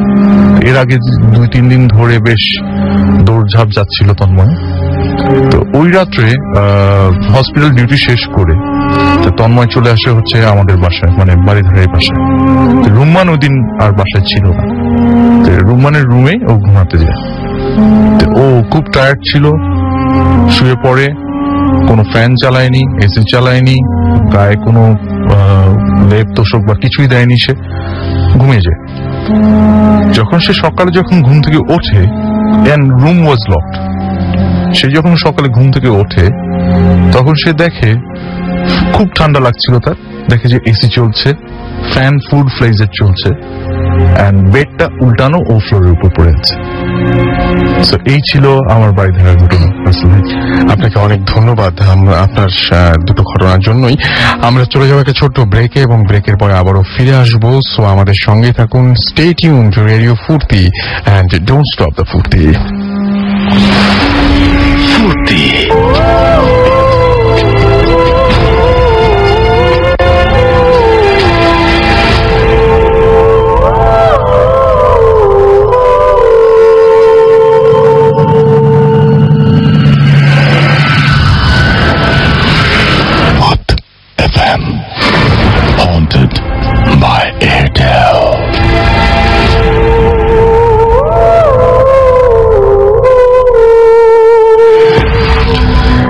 সবসময় রেডিও ফুর্তি। আমি রাসেল আজির সাথে, আমার সাথে রয়েছে মাসুম এবং আজকের অতিথিরা। সেই সাথে জানিয়ে দিচ্ছি এখন ঘড়িতে সময় রাত 1:30। চলছে ভূত এফএম হন্টেড বাই এয়ারটেল।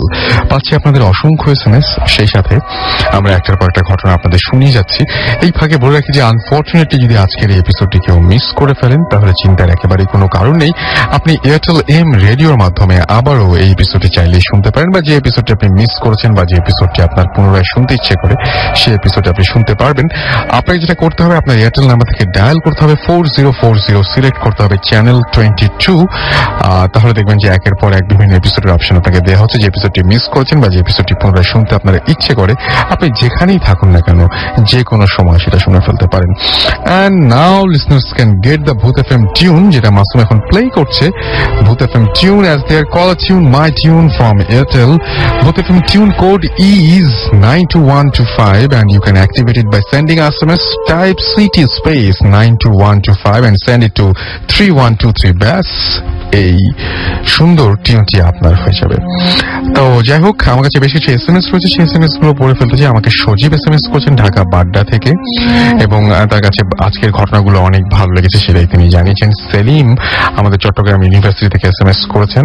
এছাড়া আমাদেরকে ক্যাডেট জিম SMS করেছেন এবং তিনি ভূত এফএম এনজয় করছেন। 5 জন ক্যাডেট মিলে তারা ভূত এফএম শুনছেন। এবং এছাড়া আমাদেরকে দুর্জয় এবং শুভ SMS করেছেন নটরডেম কলেজ থেকে এবং তিনি তাদের SMS টি পড়তে আমাকে রিকোয়েস্ট করেছেন। আজকের ভূত এফএম তাদের কাছে দারুণ লাগছে সেটা জানিয়েছেন আমাদেরকে। এছাড়াও শেখ মোহাম্মদ লিটন SMS করেছেন এবং আমাদেরকে তিনি জানিয়েছেন যে ভূত এফএম তার কাছে অনেক ভালো লাগে। রিঙ্কু আমাদের SMS করেছেন। এছাড়াও স্যাম আমাদের SMS করেছেন যাত্রাবাড়ি থেকে। রিপা ধানমন্ডি থেকে SMS করেছেন লাইট অফ করে রুমের মধ্যে তিনি ভূত এফএম শুনছেন। অনেক বিশ্বাস আমাদের ঢাকা নাকালপাড়া থেকে SMS করেছেন। এছাড়া আমাদেরকে অর্পি SMS করেছেন কচুক্ষেত থেকে এবং তিনি বলছেন যে আমাদের সত্যি ভয় লাগছে। সুমিত আমাদের SMS করেছেন মিয়াপাড়া খুলনা থেকে এবং আমাদেরকে SMS করেছেন অনেক বিশ্বাস ঢাকা থেকে। SMS করেছেন শোভন টঙ্গী থেকে। SMS করেছেন আমাদেরকে সাকিন। SMS করেছেন আমাদেরকে মাসুদ পারভেজ চট্টগ্রাম থেকে এবং আমাদেরকে SMS করেছেন দেখতে পাচ্ছি এছাড়াও সিফাত ঢাকা রামপুরা থেকে। নূর হোসেন আমাদের SMS করেছেন আমাদেরকে। এছাড়াও দেখতে পাচ্ছি SMS করেছেন আমাদেরকে শরীফ লক্ষ্মীপুর থেকে, না লক্ষ্মী বাজার থেকে SMS করেছেন আমাদেরকে এবং আজকে তার জন্মদিন অনেক শুভেচ্ছা থাকলো। পূজা আমাদের SMS করেছেন ঢাকা থেকে। যাই হোক, আমরা যারা এখন SMS পাঠাতে চাচ্ছেন এবং SMS পাঠানোর নিয়মটি জানেন না তাদেরকে বলি যে মোবাইলে মেসেজ অপশনে গিয়ে টাইপ করুন ফুর্তি স্পেস দিয়ে আপনার নাম, স্পেস দিয়ে আপনার মেসেজ পাঠিয়ে দিন 9840 নাম্বারে। আমি চলে যাচ্ছি আরো একটি ঘটনায়, যে ঘটনাটি আমাদের একজন লিসনার আমাদের পাঠিয়েছেন। তিনি আজকে উপস্থিত হতে পারেননি কিন্তু তার ঘটনাটি আমরা পড়ে শোনাবো। যিনি আমাদের ঘটনাটি পাঠিয়েছেন তিনি মোশাররফ হোসেন হিমু। SMS-টি করেছেন আমাদেরকে নোয়াখালী চৌধুরী হাট থেকে। তিনি লিখেছেন, আমি আপনাদের খুব বড় একজন লিসনার। একদম প্রথম থেকে এই পর্যন্ত সবগুলো এপিসোড আমার শোনা। আমি আজ আপনাদেরকে আমার চোখের সামনে ঘটে যাওয়া একটা ঘটনা শেয়ার করতে চাই। ঘটনাটা খুব রিসেন্টলি ঘটে যাওয়া একটা ঘটনা। 2012 সালের একটা ঘটনা। আমি আমাদের স্থানীয় এলাকার বাজারে একটা দোকানে বিজনেস করি। তো ঘটনার দিন আমি এবং আমার কিছু ফ্রেন্ড মিলে দোকানে বসে গল্প করছিলাম। ঠিক তখনই আমার ফোনে আর এক ফ্রেন্ড ফোন করে জানালো যে আমাদের পাশের বাড়িতে নাকি একজন লোককে জিনে ধরেছে। তো আমি এবং আমার কয়েকজন ফ্রেন্ড মিলে ভাবলাম গিয়ে দেখে আসি ঘটনা কি। আমরা তো এগুলো মোটেই ট্রাস্ট করতাম না। আমি এবং আমার ফ্রেন্ড রাজু, সাইফুল, বড় ভাই সুমন এবং রূপম মিলে ওদের বাসায় গিয়ে হাজির হলাম। গিয়ে দেখলাম যে বাড়ি থেকে একটু দূরে একটা তাল গাছের নিচে অনেক মানুষ দাঁড়িয়ে আছেন এবং তাল গাছের ওপর থেকে একটা লোক অনবরত চিৎকার করছিলেন। চিৎকার শুনে মনে হচ্ছিল কেউ অমানসিক যন্ত্রণায় চিৎকার করছে। কিন্তু মজার ব্যাপার হচ্ছে যে সবাই অন্ধকারে দাঁড়িয়ে আছেন, কেউ আলো জ্বালছিলেন না। তো আমরা কয়েকজনকে বললাম যে আপনারা এখানে এভাবে দাঁড়িয়ে আছেন, কেউ আলোর ব্যবস্থা করেন, ওনাকে তো নামাতে হবে। তো একজন জানালো যে না, লাইট কিংবা আলো জ্বালানো যাবে না, কারণ আলো জ্বালালে নাকি জিনেরা ওই লোকটাকে খুব কষ্ট দেয় এবং মারধর করে। এবং তো আমরা প্রায় 7 থেকে 8 মিনিট অপেক্ষা করলাম এবং এরপর ওইখানে একজন কামেল গোছের একজন বয়স্ক মানুষ আসলেন এবং তিনি জানালেন যে তোমাদের মধ্যে কেউ একজন আজান দাও, তাহলে জিন ছেড়ে দেবে। তো তাই করা হলো, একজন দাঁড়িয়ে আজান দেওয়া শুরু করলো। তো সবচাইতে অবাক হলাম তখনই যখন দেখলাম যে ওই লোকটা আজান শুরু করার পরপরই যিনি ধরা ওই লোকটি একটু একটু করে নামতে আরম্ভ করলো, তবে ঠিক স্বাভাবিকভাবে নয়। লোকটা নামছিল যখন তখন তার মাথা ছিল নিচের দিকে এবং পা দুটো ছিল ওপরের দিকে, আর একটু নামে আর আজান দিচ্ছিল তার দিকে অগ্নি দৃষ্টিতে তাকায়। এবং লোকটি যখন নামছিল তখন মনে হচ্ছিল যেন একটা টিকটিকি যেমন করে দেয়াল ধরে নিচের দিকে নামে ঠিক তেমন করেই লোকটি নামছে। বিশ্বাস করুন ওই দিনের লোকটির গাছ থেকে নামা ও তাকানোর ভঙ্গি আমি জীবনেও ভুলতে পারবো না। আমার এখনো গায়ে কাঁটা দিয়ে ওঠে ওই দিনের ঘটনা মনে পড়লে। যাই হোক, লোকটি যখন গাছ থেকে পুরোপুরি নেমে যান তখনই তিনি সেন্সলেস হয়ে মাটিতে পড়ে যান এবং তার আত্মীয়রা তাকে ঘরের ভেতরে নিয়ে যান এবং সাথে সাথে আমরাও ঘরের ভেতরে প্রবেশ করি। লোকটিকে ঘরে নিয়ে একটা চৌকির উপরে শোয়ানো হয়, তারপর আলো জ্বালানো হয়। আলো জ্বালানো হলো দেখে লোকটি সারা শরীরে ক্ষত চিহ্ন দেখে মনে হচ্ছিল কেউ যেন নখ দিয়ে তার সারা শরীর থেকে চামড়া আলাদা করে রক্ত ছড়িয়েছে। এই এক ভয়ানক দৃশ্য যা আমি ভাষায় বোঝাতে পারবো না। এরপর আমরা ওইখান থেকে চলে আসি। এরপর কেটে যায় 2 থেকে 3 দিন, আর কিছুই ঘটলো না। এরপর 4 নাম্বার দিনে শুনলাম ওই লোকটাকে নাকি আবার জিনে গাছের উপর উঠিয়েছে। তখন রাত 12টা। আমরা আবার ছুটলাম ওই বাসার দিকে। যখন হাজির হলাম তখন সেই দিনের মতো একই দৃশ্য দেখলাম। লোকটি গাছের ওপর থেকে চিৎকার করছিল আর নিচে কেউ একজন আজান দেওয়ার পর আবার তার গাছ থেকে অদ্ভুতভাবে নেমে আসার সেই দৃশ্য। এভাবে কেটে যায় আরো 2 দিন। এরপর লোকটি একটু সুস্থ হওয়ার পর তার আত্মীয়দের কাছে জানতে পারি লোকটি নাকি তাদের দূর সম্পর্কের এক ভাই হন, বাড়ি চিটাগাং, এবং সে নাকি বলেছেন তার সাথে 2টা জিন আছে, একটা মেয়ে জিন আর একটা পুরুষ জিন। তারা নাকি তার শরীর থেকে রক্ত পান করত। এরপর লোকটিকে বাড়িতে পাঠিয়ে দেওয়া হয়। এরপর কি ঘটেছিল তা আমরা আর জানি না। এই ঘটনা আমাদের এলাকার অনেকেই জানেন এবং দেখেছেন। যদি ভালো লাগে মেলটা পড়ে শোনাবেন। আমার আরো কিছু এক্সপেরিয়েন্স আছে, সেগুলো সময় করতে পারলে আপনাদের কাছে ইমেল করে জানাবো। মোশাররফ হোসেন হিমু, আপনার ইমেইলের জন্য আপনাকে ধন্যবাদ এবং আপনার পরবর্তী ঘটনার জন্য আমরা অপেক্ষায় থাকলাম। আশা করছি আপনার ঘটনা খুব দ্রুত পৌঁছে যাবে আমাদের ইমেল অ্যাড্রেসে।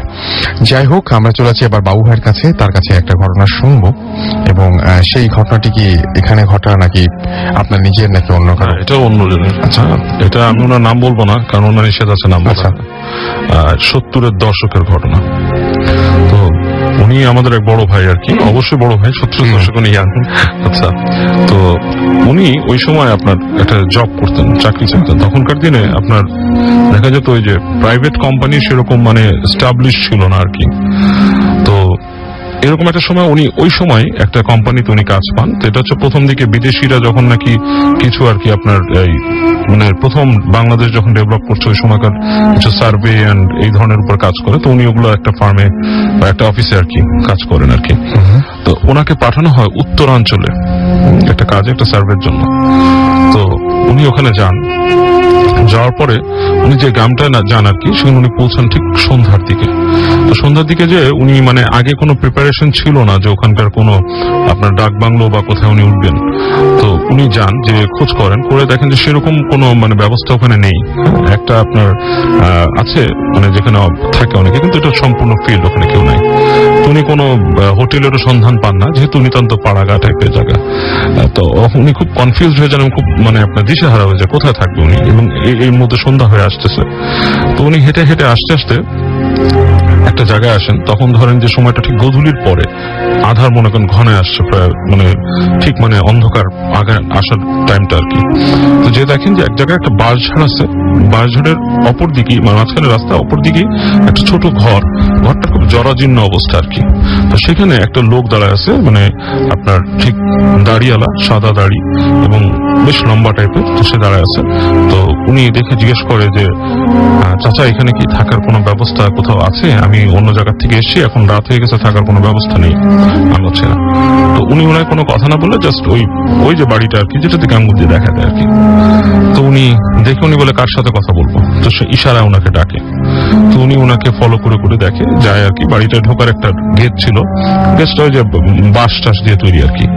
উনি ভেতরে ঢোকে আর কি। ঢোকার পর যে দেখে যে ওনাকে যে বাসাটার কাছে নিয়ে আসলো, সে বাসাটার চারিপাশে হচ্ছে বেড়ার তৈরি, বাঁশের বেড়া। উপরে টিনের ছাউনি। তো আসার পর লোকটা তখন ফার্স্ট একটা কথা বলে, ঢোকেন, ভেতরে ঢোকেন। তো উনি ভেতরে ঢুকলো, ঢোকার পর লোকটাও ঢুকলো।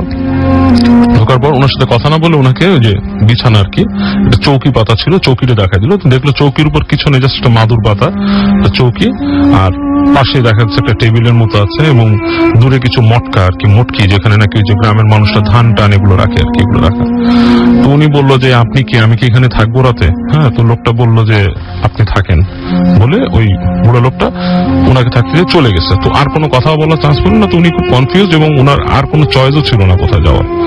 এর মধ্যে রাত হয়ে গেছে, এবং উনি দেখলো কেউ নাই। হ্যাঁ, বাসাটার মধ্যে মানে আপনার ওই বুড়া লোকটাও চলে গেছে। হ্যাঁ, উনি সম্পূর্ণ একা এবং অন্ধকার হয়ে যাচ্ছে। এই পর্যায়ে উনি চিন্তা করে যে আমি অন্ধকার দূর করবো কিভাবে, মানে কিছুই তো নাই। তো উনি খুঁজতে খুঁজতে খুঁজতে ওই বাসার মধ্যে এক জায়গায় উনি কুপি পান, ওই গ্রামে ইউজ হতো কুপি, এখন মানে খুব দেখা যায় না শহরে কুপি। সেই কুপিটা পান, কুপির মধ্যে হালকা পরিমাণে তেল আছে। তো উনি সেটাকে আগুন জ্বালায় এক পাশে রাখেন, ওই যে টেবিলের মতো যে জায়গাটা ওখানে রাখেন, রেখে উনি মোটামুটি বিছানাটাকে পরিষ্কার করে ওনার একটা থাকার এনভায়রনমেন্ট তৈরি করেন। তো এই পর্যায়ে যখন উনি ওখানে থাকতেছে রাত্রেবেলা, তখন গ্রামে রাত, ওই সময় তো আরো আগে রাত হয়ে যেত আর কি, ধরেন 8টার দিকে, খুবই গভীর রাত। তো উনি খুবই ক্ষুধার্ত ফিল করতেছেন, বের হয়ে কোথায় যাবেন সেরকম অবস্থা না।